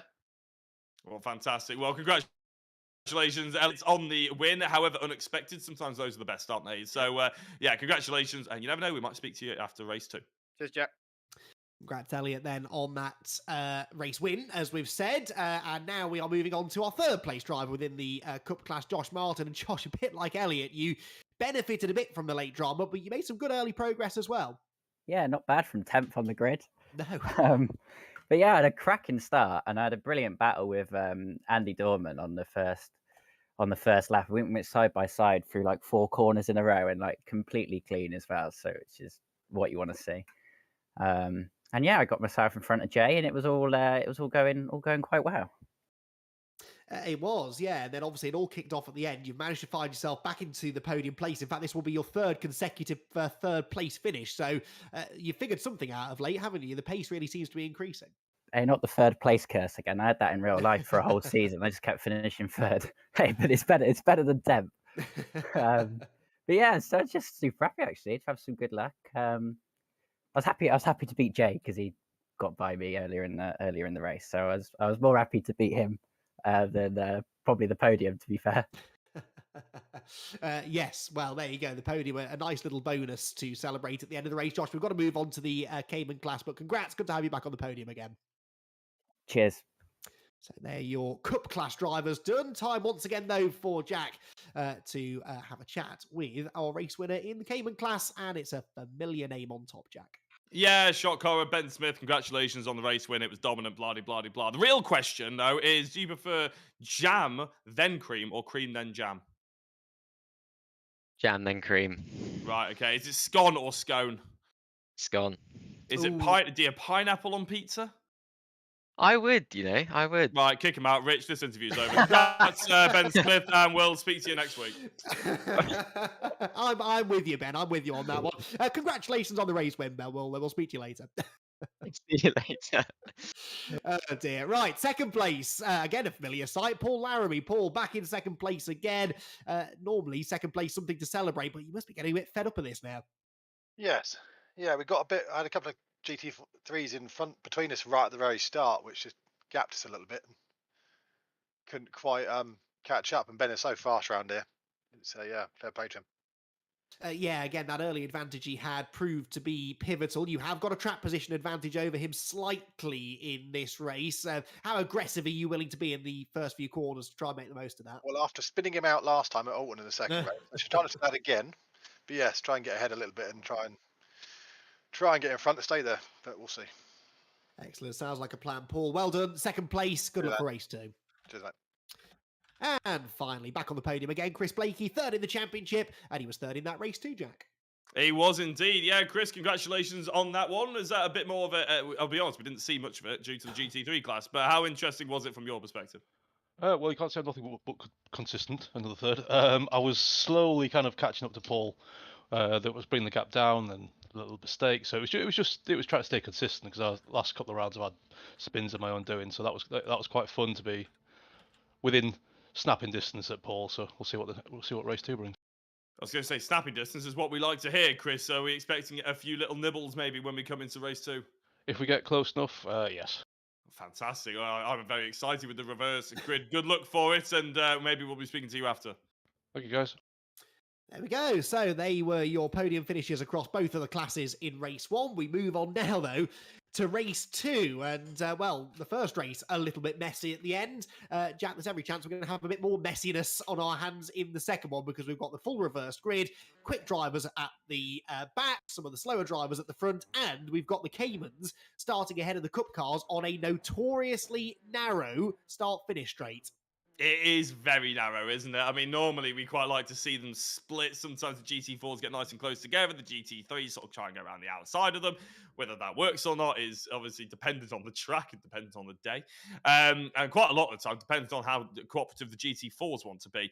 As we go through Richie's, it's a relatively medium speed corner when you're coming off the line. So it's going to be interesting. Then obviously they head into the heavy braking zones. Everybody will want to be going into that heavy braking zone in the lead. Everyone will be trying to go around the outside of turn number 1, I reckon. It's going to be a bit dicey. Yes, it could well be, but entertaining nonetheless. We are ready to go. Nearly, anyway. Red light's about to go on, and we have got John Jones on the outside. Remember, the red and black car on pole. To his inside, we have got Mark Stokes. The lights go out. Mark Stokes gets a better start than John Jones. But watch for the Cup cars coming through. That's Joel Lask and Kei Kogashiwa splitting it up the middle. Oh, hold your breath, everyone. There's no way in Sunday this is going to work. Around goes Joel Lask immediately right in front of the pack. Oh, they're all going to get through. Kogashiwa's on the grass. No one else for a moment appeared at all behind. And Joel Lask goes from the front to the back. From hero to zero. John Jones goes back up the inside of Mark Stokes for the race lead. Amazingly, Jack, I think it was only really Joel. No, I spoke too soon, and that might have been Ben Smith. But it was. Ben Smith has got around. So the Cayman Class Championship leader off the road at the Wilson Hairpin, along with Craig Curtis and Andy Dorman in the Cup class. Drama then for Ben Smith. And Paul Laramie is where? I don't think he's leading the class, but he is at least still pointing in the right direction. No, well, John Jones was leading the class, and Silly just decided to drive around the outside of Agostini, and he's getting overtaken by all the GT3s. But he is still in the lead of that GT4 category. Speaking of the overall lead, though, Kei Kogashiwa, fantastic from him, obviously going around the outside of everybody and taking advantage of it. However, doesn't probably want Nicky Taylor behind him, and that's exactly what he's ended up with. Nicky obviously on the front row after qualifying. ended up having contact. He's probably relieved to avoid all of that contact in the first couple of corners. He's in second place. He's got Eric Axelsson and Kyle Felvers, who's found himself once more in the top 5, and through the reverse grid is exactly where you want to be. Kai Kogashiwa goes very wide through Brundle and gets it just on the apex for Nelson, holds everybody up in the process as Nicky Taylor through the bomb hole gets a decent run, but Eric Axelsson gets an even better one. It's not just about the change for the race lead. Nicky Taylor even needs to go and get it done, or just hold off as he breaks hard through Murray's. Now he's going to have the best opportunity going into Richie's, Andy. Yes, he is. He's got the run, he's got the slipstream, but I don't think he's going to have the inside. Oh, he does. Yes, he does. Wow. Just puts his arm out the window almost and waves through Nicky Taylor. So Nicky Taylor is surely now about to take over the race lead. Has he got a move made? He's over the curb. He's a bit sideways, but Nicky Taylor will go through. So for the second time tonight, Nicky Taylor leads in the early stages. It's now pivotal, really, that Axelsson and Felvers go through with him. Axelsson's up the inside of the Wilson hairpin. Kogashiwa out wide, and that should now allow Carl Felvers through as well. Felvers will have much better traction off the hairpin and does clear the pink and white car into the left-hander at Palmer. So 3 places lost for Kogashiwa. Ethan Hill is the next car now onto his tail, and then it's the race 1 winner Elliot Dalton Ayres in behind. Ethan Hill now nips up the inside of Kogashiwa into Agostini, and just like that, Kogashiwa goes from first down to 5th, although back into 4th again, because Ethan Hill, I think there, Jack, outbraked himself. Yeah, I was genuinely worried for Carl Felvers' rear end, to be honest, because Ethan Hill really did go very late on the brakes and was very far on the inside.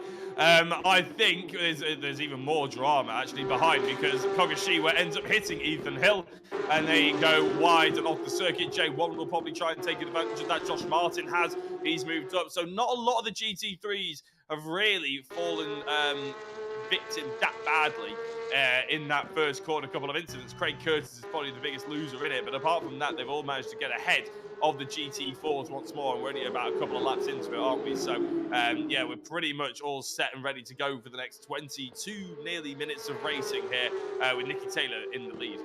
Yes, indeed. It is still John Jones, by the way, who leads in the Cayman class from Paul Laramie, but we'll focus on this battle for the time being, because Eric Axelsson's asking all the right questions right now of race leader Nicky Taylor. Axelsson, of course, had that victory. In fact, he's had 2 victories so far this season before their missing last great week at Oulton Park. So Axelsson would love to come back with a bang and get himself back on the top step of the podium. Nicky Taylor hugging that pit wall to try and defend into Rich's corner. Sweeps back over to the racing line, leaves the door open, and Axelsson tries to commit to the manoeuvre.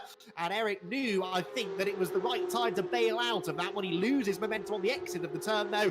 And I thought for a second was going to be under threat from Carl Felvers. So did Eric, look, because he outbraked himself. Runs out wide. There's a bit of a touch, and Felvers did well there, in fairness, to not spin Eric Axelsson round completely. There was definitely contact, not intentional. And Kyle realised he had to get away from Axelsson's car as quickly as he could to avoid the second place man being tipped into a spin. Yeah, if you saw actually the brake lights, and it was probably on the brake tracing as well, if you could look that closely at Carl Felvers, he was actually holding it as they were coming off the corner. He knew full well what was happening. He knew full well that he was going to be in the wrong as well. So he managed to just about hold on to that and allow Eric Axelsson just enough room to dispatch himself from the front left and able to get back going again. So they've given Nicky Taylor a bit more breathing room, probably more than Eric would have liked. But it's potentially a good thing for Carl Felvers, because it means he can get into the race lead, and then he'll have his teammate in the lead of the race overall. So it'll be a HFT 1-2 if Carl can get past Eric, which is a big if, because like you said, he's a very quick driver, is Eric, even though we haven't potentially seen the best of him in this championship. After last week, it's going to be he's going to be keen, that's for sure. Speaking of being keen, Ben Smith has been able to get himself up to 3rd place in this particular class, hasn't he? He's got Paul Laramie to overtake going into Bundle and Nelson. He's going to have to do it the hard way round. No, he's not. Good cutback. Oh, tried it, but didn't quite have the momentum actually in the end. So Laramie manages to stay in front. This, remember, the battle for second in the class, but it is also the battle between the 2 championship leaders. And it looks as though Laramie's a bit slow out of Nelson corner. Ben Smith gets to the inside into the bomb hole, and I think he's going to be able to go through, because the next corner is a right-hander, a very long right-hander at that at Coram, and that surely will favour Smith. There's a bit of a hip and shoulder, but in fairness, I don't think Ben really deviated from the apex at all there. Laramie keeps on coming, though, right round the outside, gets the inside for Murray's, and goes back by him again. Brilliant racing there. Laramie was not going to give in. This is all allowing John Jones to pull away, but we've got probably the closest racing we've had all season, really, in the Cayman class, and it is all really kicking off between the top two in the championship. Yeah, that was a great move there by Paul Laramie, wasn't it? And he's going very defensive through Ritchie's, though. I think you needed to do that, and that's going to ruin his run into the hairpin, where he's, although he's on the inside, Ben Smith really nice and late on the brakes. Although Laramie putting his car exactly where he needs to be. He hasn't quite cut off that cut back, though, as Chris Blakey almost spins himself. Paul Laramie, he is not doing too badly, to be fair to him. I don't think he's quite got the momentum, but he's putting his car right where it needs to be to make it as difficult as possible for Ben Smith, as they're almost making contact going into Agostini. Again, Paul Laramie on the inside. He needs to really park it on the apex. He hasn't quite done it, and he's opened the door up for Ben Smith. Yeah, Smith's got the inside line now for Hamilton. I think this time it should be job well done. Yes, it is. He slips through the left-hander, but a sterling attempt at a defence there from Paul Laramie, but it was the kind of defence that you knew could only last for so long, really. He was just sort of driving around the inside of the track, parking on the apexes, and eventually he was going to leave the door open, which he did, and Ben Smith is through, not yet into the lead, of course, only second place. John Jones, remember, still leads the class now by nearly a second and a half. Back in the Cup class, meanwhile, Nicky Taylor starting to look a little more secure now out in front. Axelson still second, Felbus third, Dalton Ayres fourth, Josh Martin fifth, and Ethan Hill in sixth position. But Nicky Taylor now starting to settle into a rhythm, would you say?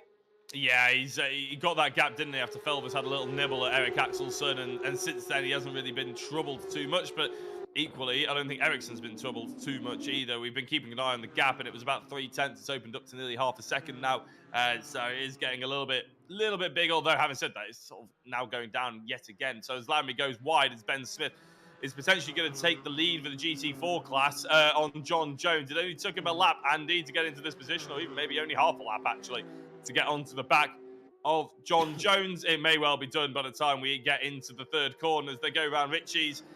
No, to be fair to John Jones, I think he's carried all right momentum there as they head into the braking zone. Jones going to be on the inside, the cutback. He needs to stop the car.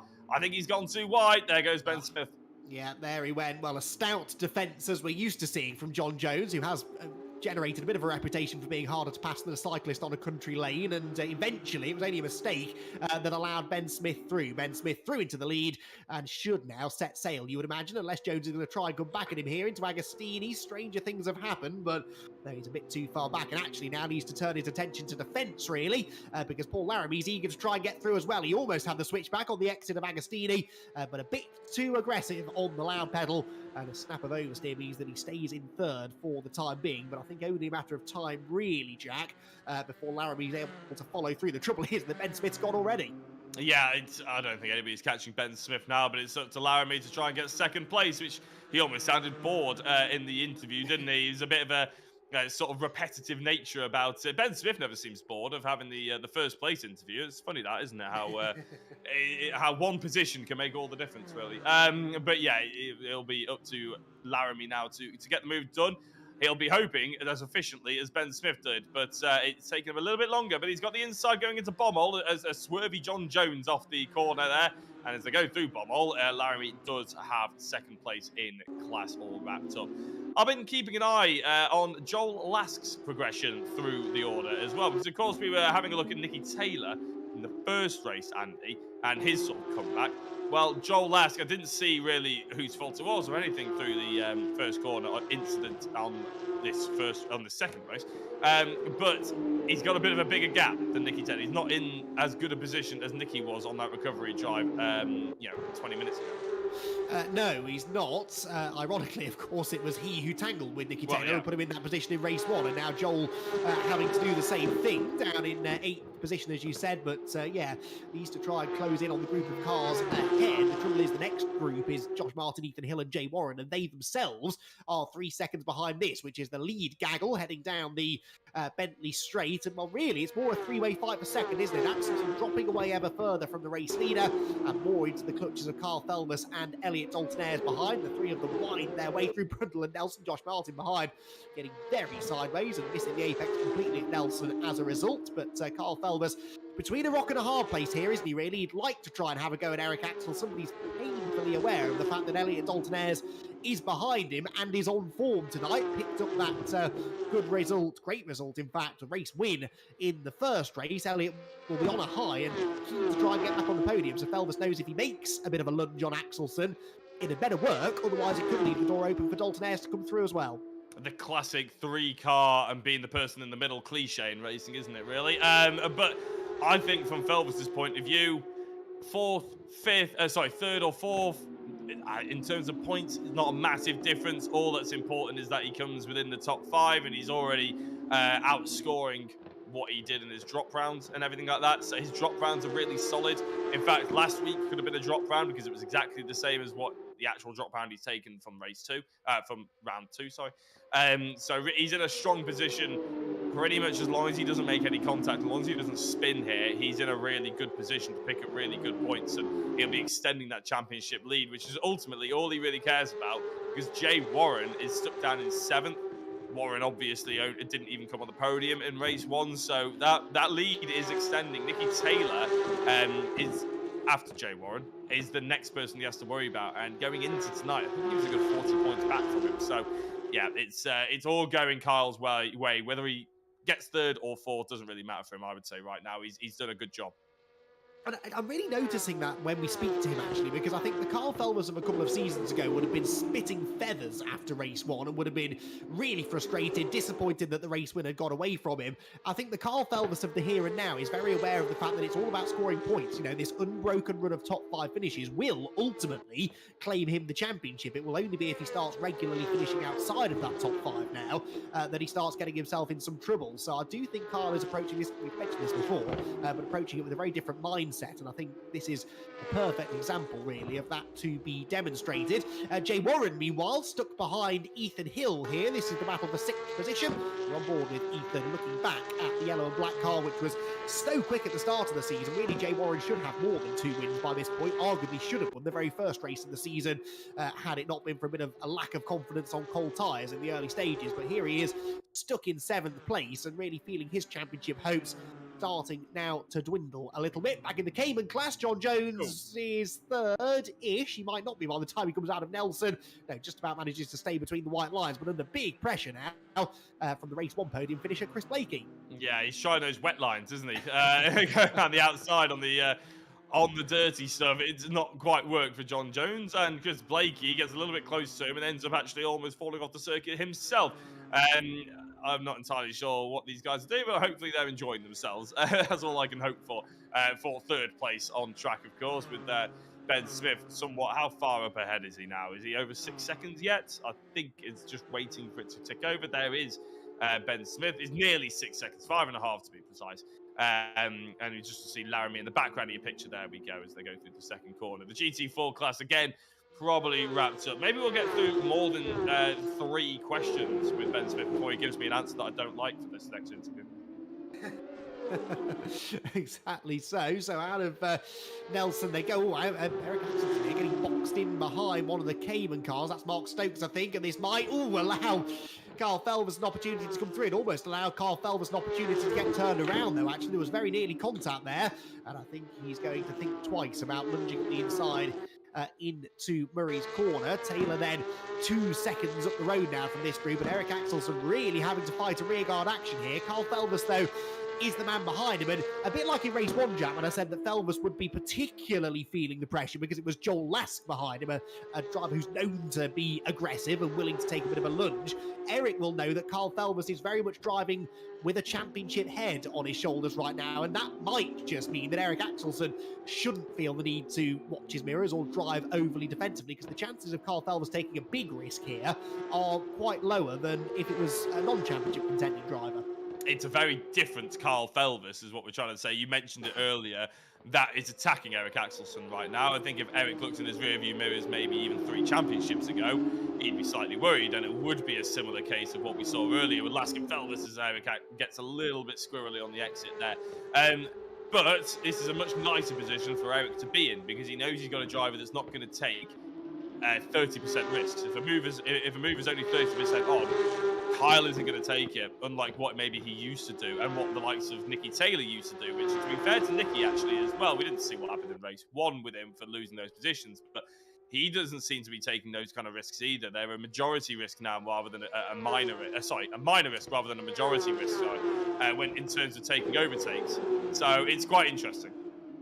It is. So too is the fact that Joel Lask has just retired. So Joel Lask out of the race after the spin at the first corner. Maybe he was carrying some damage from that collision and decided there was not much point in trundling around at the back. So Joel Lask out of the race there. That's a shame for the driver who really seemed to be hitting a vein of form over the mid part of the season, but unfortunately has just got himself involved in a couple of scrapes. The results haven't been able to stick, and definitely a round at which he could have won at least one race, and he's going to end up with two disappointing results. Eric Axelsen, though, won't be disappointed if he stays in second place to the line, and John Jones will be pretty satisfied, I would think, with third position. He was on the podium, I seem to recall, in this equivalent race a week ago at Oulton Park, and trying to do the same again here, but he's got to try and keep Chris Blakey at bay. Chris Blakey has been a regular finisher on the podium so far this season. He's had 1, 2, 3, 4, 5, 6, 7, 8 podium finishes now from the 11 races that we've had so far,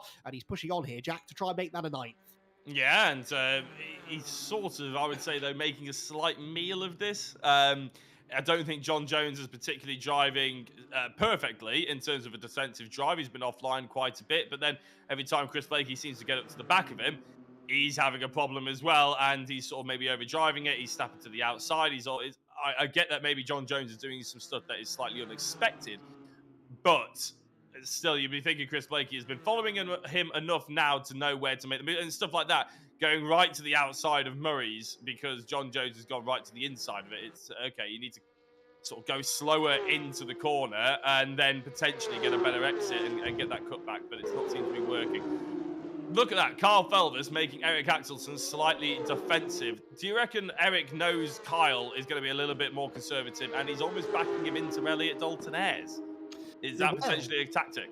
It could well be, yes. I mean, it may not be intentional that he's doing that. It may just be that he doesn't have the pace. But I think he'll be very aware of the fact that Carl Felvis won't want to lose any places here. Although Eric almost going some way towards losing a place himself there. Running wide onto the grass out of Murray's. That will lose him traction out onto the pit straight. Still 6 minutes and 40 to go. And this is one of those races, isn't it, Jack, where if you're Eric Axelsen, that time seems to be going twice as slowly as it normally would be. Just where is the checkered flag, he's thinking, because he knows that with every lap that goes by, there's more and more of a chance that he might end up relinquishing this place. Gets into the hairpin there at Wilson. Again, just snatches the brakes. Bit of a lock up there just as he went in towards the apex, and that means that Felvis rolls the centre of the corner a bit more smoothly. Now the back of Axelsen's car is starting to look wayward as well. A few mistakes coming in. I think Eric has overheated these tyres slightly, and this now surely is Felvis' opportunity. Looks to the inside line into Agostini. Felvis not quite as late on the brakes as Eric, though, and again Eric knew there that he could turn into the corner and Felvis would probably back out of it. He gets off the corner better, and for now at least stays in front. Yeah, he's playing the man, not the game there, isn't he? Because Axelsen, you're right, I think knew that Kyle wasn't going to lunge one at the inside, but that so far has been Kyle's best opportunity. As they go down towards Brundle and Nelson, let's see who gets the better exit out of this one. It looks like a pretty even one. Elliott Dalton Ayres maybe not the best. Have to say as well, quick note on Nicky Taylor driving superbly. Kyle said that Nicky had a race win in him tonight after our interview in race 1. He's driving superbly and he's showing the pace now he's got to the front. He's not quite driving away. I would have expected him to get a little bit of a bigger gap, to be honest, Andy, because these guys are really fighting. Even though it doesn't look like it, he will be slowing Eric up because he's having to drive in his mirrors. I think it is starting to look like it, to be honest. He's all over the place at the moment. So was Dalton Ayres. But yeah, Nicky Taylor just driving to a lap time, staying in his rhythm. You don't need to be putting in qualifying laps when you're 3 seconds up the road already. But yeah, Nicky, I think we'll be pretty comfortable with the position he's in. Oh, yeah. Meanwhile, John Jones, anything but he's continuing to keep Chris Blakey behind him. Stubborn is the word that comes to mind when I think of John Jones's defensive driving. He will not relinquish a place unless he has to, and it's fantastic to watch. But look at that, Blakey. Oh, no, round the outside. There is contact. He's sideways. He's not quite going to save it, and John Jones will stay ahead. I really don't think that was anything that John Jones did wrong particularly. I think maybe just a bit of frustration creeping in there for Chris Blakey Blakey, because John was making that Cayman the widest Porsche in existence. Yeah, I don't think either of them were driving particularly perfectly, and John maybe did drift over a little bit too long across that straight and squeezed Chris to the outside, but when he did end up on the outside, Chris shouldn't have dived for the apex. He should have known there was always going to be a car there. It's lots of learning curves, shall we say. I wouldn't be surprised if Chris actually catches up to the back of John Jones by the end of the race and has another little dig, because he does seem faster, just doesn't seem to have the racecraft to go with it, unlike Eric Axelsen, who seems to have the racecraft to go with the pace that might not be optimal right now, but he's still having a decent evening. Yes, he is indeed. Down the Bentley Straight then comes this fight for second place. 3 3/4 minutes of the race still to go. Where does Felvis make the move? Does Felvis make the move, or does he settle for third place? Nicky Taylor is one of his championship rivals, and he'll be aware of the fact that Nicky is outscoring him, but of course Kyle outscored him very handsomely in race 1, and I don't think this will actually become a drop score for Nicky either, so this is going to be, it's all going to count. Ooh, Dalton Ayres lagging a little bit there as he came out of the bomb hole, but yeah, Kyle, I don't think will feel the need to take a big risk here. Axelsen can hopefully, he'll be thinking, use that to his advantage. One mistake and Felvis will go for it. We saw that a lap or two ago when he did try and get to the inside into Agostini. If he keeps the pressure on, there's always the chance that Axelsen might just fumble again, and it could open the door for Kyle to slip through. For now, though, Eric driving quite a measured race, I think. I don't think the balance of that car is quite to his liking, but he's not making a big enough mistake yet, touch wood, to allow Felvis the opportunity to come through. No, I think it's a little bit like what we saw in race 1 with Felvis. I know we've likened it quite a lot to that race, but again, I don't think Felvis was quite as quick as Joel Lask. But just like Eric Axelsen is, he was driving a pretty perfect. Oh, did I just see a car go stage exit right weirdly? Anyway, I don't think it matters. Anyway, we'll go back to focusing on this one. Unlike that, though, I think Eric has thrown a little bit too many mistakes in there, and it was a lag spike, actually, that I saw. That's why we saw the driver going off to the side. I don't think Eric has been quite as perfect as Kyle, but Kyle hasn't been quite as aggressive as Joel, so it's sort of equaled itself out here. I reckon before next week, Eric will have some tweaks to that car to try and make it a little bit more settled. Now, Sam Milner trying to do here what Chris Blakey was unable to do, and to break through the defences of John Jones for third position. Through Brundle and Nelson they will go. And again, we've seen Sam Milner on the Cayman class podium quite a few times this year, this season. 1, 2, 3, 4 podium finishes so far. It's not quite as many as Chris Blakey, but he still only came into this week's races 9 points behind Chris in the fight for third in the championship, so he's already ahead of Chris by a couple of places after Blakey spin a lap or so ago. And he'd like to, well, by 1 place, but he'd like to put another car between them if he can. They are the next 2 cars as well to be lapped by the race leaders, who make their way out of Brundle and Nelson now. Axelsen crosses the line in second position. Nicky Taylor, meanwhile, puts in another personal best lap of the race. So you said that he wasn't building quite the sort of margin you would have expected given the battling going on behind him, but I think he's just been looking after the tyres to be able to run that sort of pace at this stage of the race is really impressive. A very mature drive if that is the case, and he's given himself a nice little buffer to try and overtake the back markers as well, because we've seen so many times this season that can cause massive issues right at the front of the field, and it may well do for Axelsen, but for Nicky Taylor it shouldn't do. Let's be honest, he's going to go up the inside here of John Jones, and it's all going to be done and dusted. That's not going to be as simple for the 2 drivers that are behind him. And it is only 2 now, because Elliot Dalton Ayres has dropped off, and I've been having a look at his ping because I thought I saw him lagging a little bit, and I think he's been well over 200 ping, which obviously is not ideal. Nicky Taylor, to be fair, may well be struggling a little bit with lag because he is on high ping as well. You want it to be between 10 and 30, and that you're sort of quite safe, whereas Nicky Taylor's on 95, and Elliot Dalton Ayres was on 200 for half a lap, which is why he's dropped back. Yeah, exactly. Oh, now speaking of dropping back, Axelsen delayed in traffic. This is Felvis' opportunity. Surely the patience is going to pay off, and he's gone through already. So there you go. He didn't need to force the issue, just needed to wait for his opportunity in traffic, and now he gets past John Jones before Eric Axelsen's able to do. So that will give Felvis a buffer, and just like that, he's into second place. Patience is such an important thing to have as a racing driver, particularly in this sort of multi-class racing. You never know when the opportunities might arise, and for Carl Felvis, they came right at the end of the race, because this is the final lap of the race. Nicky Taylor is heading for the checkered flag, and for Nicky Taylor, he is going to claim a second victory only of the season, but it's an important one to keep him just about in the championship conversation. But Kyle Felvers through in second place. What a fabulous drive that was from the championship leader. 2 second places. I think he'll take that after what's been a fairly up and down night. Eric Axelson back on the podium in third, ahead of Elliot Dalton-Ayres, Josh Martin, Jay Warren, and Ethan Hill, whilst Ben Smith is only going to win by just under 10 seconds by the looks of it. Well, maybe there's a 10-second penalty we can find for him that might spice up the championship. I don't know. I doubt it, to be honest, and he doesn't deserve it because he has driven pretty superbly. And after a half interesting first, 10 minutes it took for him to get into the race lead. After that, he's been just driving his best race, doesn't he? Living his best life. He wants those gloves. He wants those VRRC gloves desperately, does Ben Smith.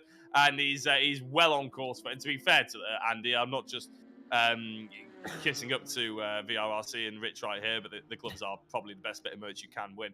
They are absolutely epic. So so Ben Smith is well on his way to getting easily the best prize in that prize pool, in my opinion.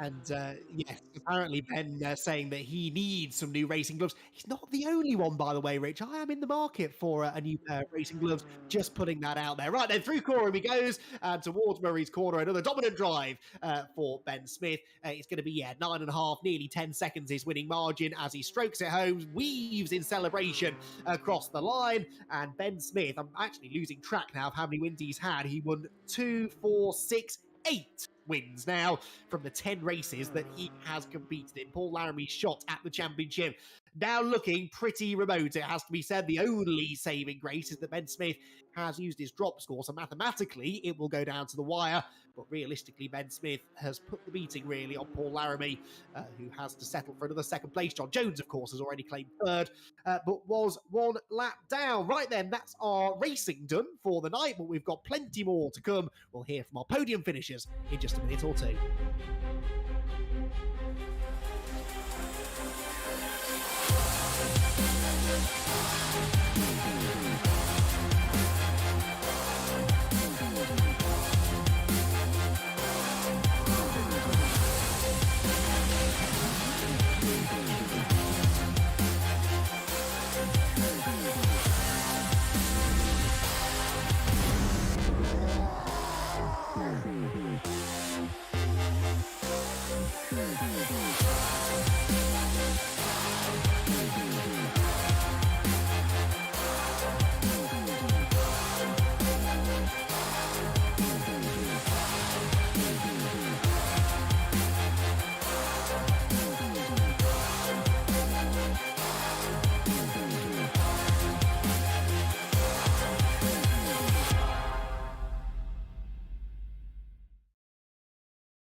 Welcome back, everybody. Then second race done and dusted here from Snetterton. And we've got our podium finishers in the box once again to have a chat with us. And it is Nikki Taylor who claims the race win. And Nikki, you could argue that really we should have been saying that about half an hour ago too. Race one didn't quite go to plan, but it's always nice when you can bounce back like that, and a pretty dominant victory in the end too. Yeah, it should have been 2 though, but it's a bit annoying, but is what it is. I'll have my views, he'll have his views. My views were that I went into the corner ahead, and I just don't really expect him to. I don't really know where he was expecting to go, but yeah, race 2 was good. Just kind of managed to be quite careful at the start of all the GT4s, and I think I need to turn my smoke effects down a bit, because when Joel went spinning, I genuine to God could not see a bloody thing ahead of me. Like, honestly, I just had smoke all in front of me, so I was like, right, I'll pick here, hope here works, and we'll see how it goes. And it eventually did, so yeah. But yeah, the first part of the second race was quite hectic, because I had obviously Eric behind me, who was quite tight, and my pace weren't that brilliant, but yeah, it's one of them nights where it's kind of like I should have won both races. I could have even got pole, but pole was, I think Joel just had pole today, but yeah, I think we definitely had the potential to win both races, and we haven't. So yeah. Yeah, but all being said, it's not easy to win races in this championship, and the fact that you were able to in that second race should hopefully give you something to smile about. And okay, the chances of beating Kyle in the championship now maybe looking a bit slim, but you're well in there still for the fight for second place. You've outscored Jay Warren again in that race, so you've still got a few things to be smiling about, hopefully.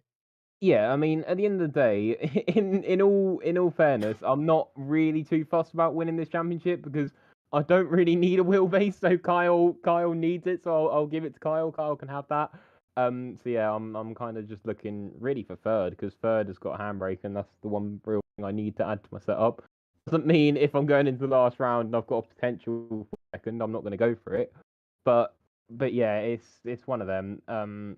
But yeah, it's good racing tonight, and I can't really fault the battles that I was in. Like the moves with Andy and stuff in the first race were clean, and Eric, to be fair, at the start of that second race was clean. Yeah, good stuff, Nicky. Good to have you back on the top step of the podium again. Congratulations on that, and we'll speak to you again next week, I'm sure. Thank you. Cheers. So Nicky Taylor then victorious in race number 2. Jack, though, about to catch up with our runner-up driver. Yes, indeed. And championship leader, Kyle Felvers. Kyle, I bet after race 1, or after maybe on the penultimate lap of race 1, you weren't expecting to come away with such a good result, but 2 second places is a fairly brilliant evening, is it not? Yeah, I think coming into Snetterton, I mean, it's not really my favourite track of all, so we were just going for consistent points, and I think that's what we've been doing all season. So I think to get 2 second places, that's really good points on the table, and yeah, we'll take that. What track do you like? Because I swear it's either you or Nicky. Okay, every time we come in, we say, "Oh, how was it?" One of you says, "I don't like the track. It's not my favorite track." So, what tracks do you like, Kyle? I like Donington. I like Brands. Okay, that's good. That's 2 good ones. I like Thruxton. So Okay. Oh no, you lost me again. I won't kick you out though, like I kicked Ben Smith out. But yeah, no. Again, though, realistically, you fought well there. Was it in your mind, because we were theorising quite a lot with your battle with Eric Axelsson there, that you weren't going to take any high risk, high reward moves? Were you quite happy with where you were sat? yeah, definitely. I mean, I was pushing to try and get past Eric. Eric just had really good pace, and I think I definitely wanted the move, but it sort of just fell in my hands, and we took it from there. Well, falling in your hands, or whether you wanted it or not, or any of that sort of stuff. Either way, it's a great evening's results from you, Kyle. Good luck for the rest of the championship. You're in a fairly strong position, so I'm sure you've got plenty of confidence going into the next round. Thank you. Yeah, well done, Kyle. Congrats on another second place finish. Third place, though, went the way of a man who very nearly ended up on the podium in race 1, Eric Axelsson. Eric, I'm going to start with that, if you don't mind, because it all hell broke loose, really, at the end of race 1. And I really thought you were in the right place at the right time, but didn't quite work out that way, did it?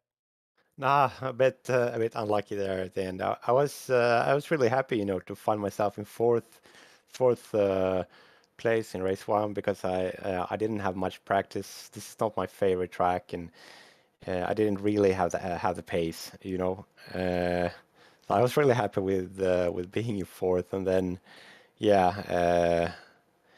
everything happened there on the last lap. But it is what it is. But yeah, still a good race, I think. And race 2, a fantastic race, really, as well. You were under so much pressure there through the latter stages in particular. And really, had it not been for that back marker, you probably would have got it home in second place, really. But the pressure you were under there from Carl Felvers, try and explain to us a little bit of how difficult it is to drive with someone that close behind you for so long. Yeah, that was tough for sure. Kyle is fast, and I did, as I said, I didn't have much practice. I did these small mistakes all the time, like going wide out on the grass, and yes, I was pretty stressed out, to be honest, because I'm not so sure of the track, But yeah, always nice racing with Kyle, and that last thing with that was my own fault, like going out on the back straight. I could have planned that better, I think, to be honest.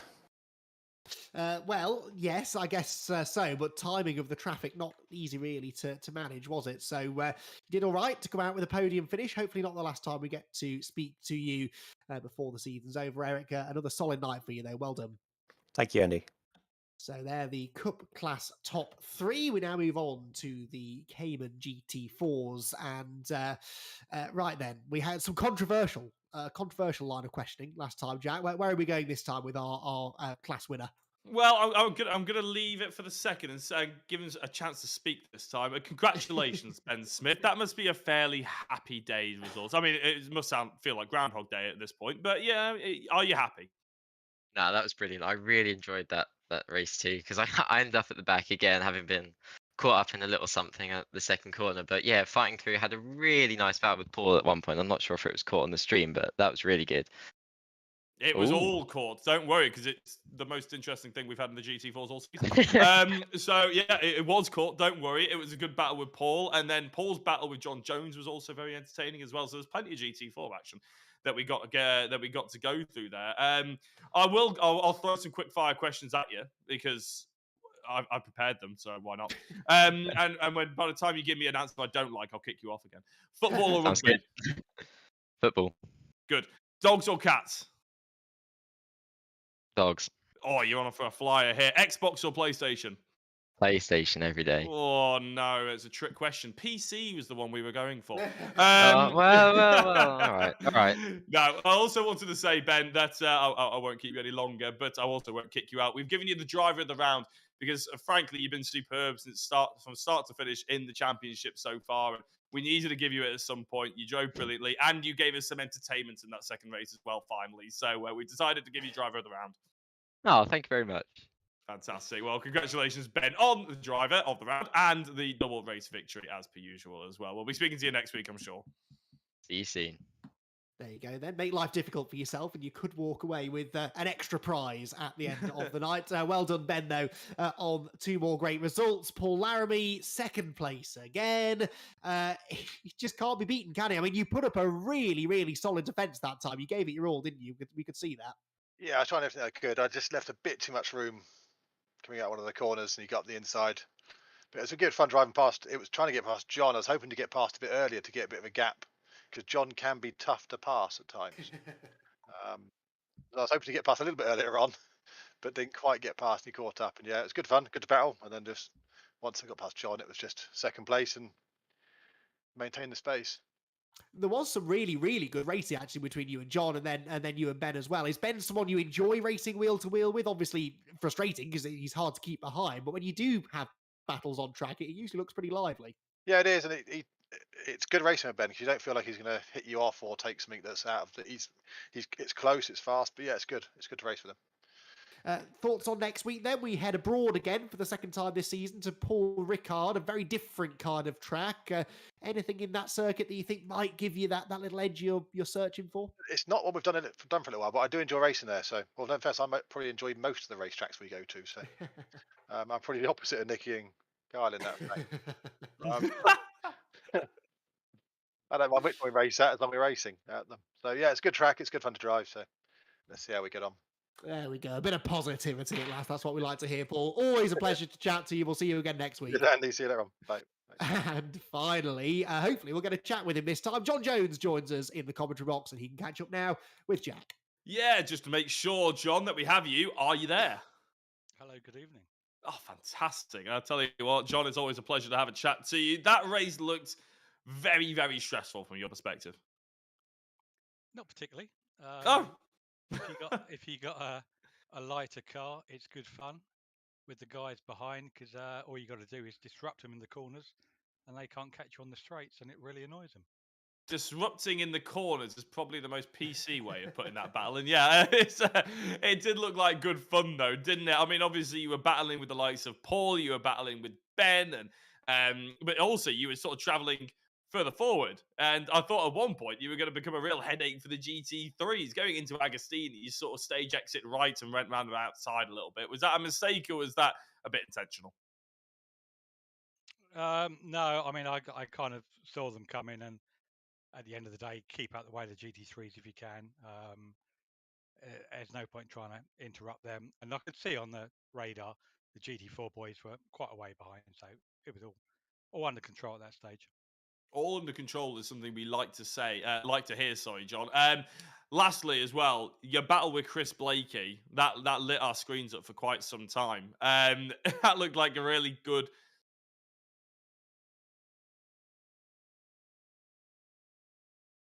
Part of. Yeah, we had a battle last week, and I got one over on him last week, so I just wanted to do the same again this week. So I just made sure that I disrupted him when I could, and I knew I was lighter and I could pull away, and all was good. Well, it was exciting from our perspective, John. Always entertaining to keep an eye on you, and a pleasure to chat to you as well. So, congratulations on the 3rd place. Hopefully, we'll speak to you again next week. Yeah, many thanks, guys. Excellent stuff. There we go then. So that's our racing done at Snetterton. Then we head, as I said, next time abroad to the south of France. If only, Jack, if only we were heading for the south of France. It's the perfect time of year to be doing so, but we'll have to settle for the virtual version. The Circuit Paul Ricard, the venue now for the French Grand Prix once again. We'll be running on the full Grand Prix layout for our penultimate round of the championship. It's almost time to break out the calculators, Jack, and figure out who can win the championship perhaps around early. Carl Phelps and Ben Smith will both be going there, I'm sure, with that in mind. But it's one of those circuits which always produces good racing, and I'm hoping, therefore, from a neutral perspective, a bit of unpredictability. Yeah, I'm going to correct you very quickly there, and it's time for you to whip out your calculator. I think we all know that's the deal. And your magic spreadsheet, to be honest, is far quicker than I could ever do. Yeah, it's going to be really exciting. I think Paul Ricard, wherever we go there, it seems to bring really nice racing, and obviously lots of overtaking opportunities, just like what we had at Snetterton. It's nice twisty stuff as well. The GT3s will be really put to the test. Lots of aero. It's going to be very, very exciting. But again, as flat as you like. So maybe the ballast won't hurt Carl Felvis and the rest of them quite so much as it did at the likes of Oulton Park. But it should be an exciting one, that's for sure. But I think we're pretty much ready to wrap up, Andy. It's been an absolute pleasure once again. It has, always is. And we will be back again next week, as we said. Weeks of racing to go, then it's Christmas, and then we go endurance racing. So plenty to look forward to here at the VRRC. It's been great to have you along with us this evening. We'll see you again next week as we head towards the closing stages of what's been a very exciting championship.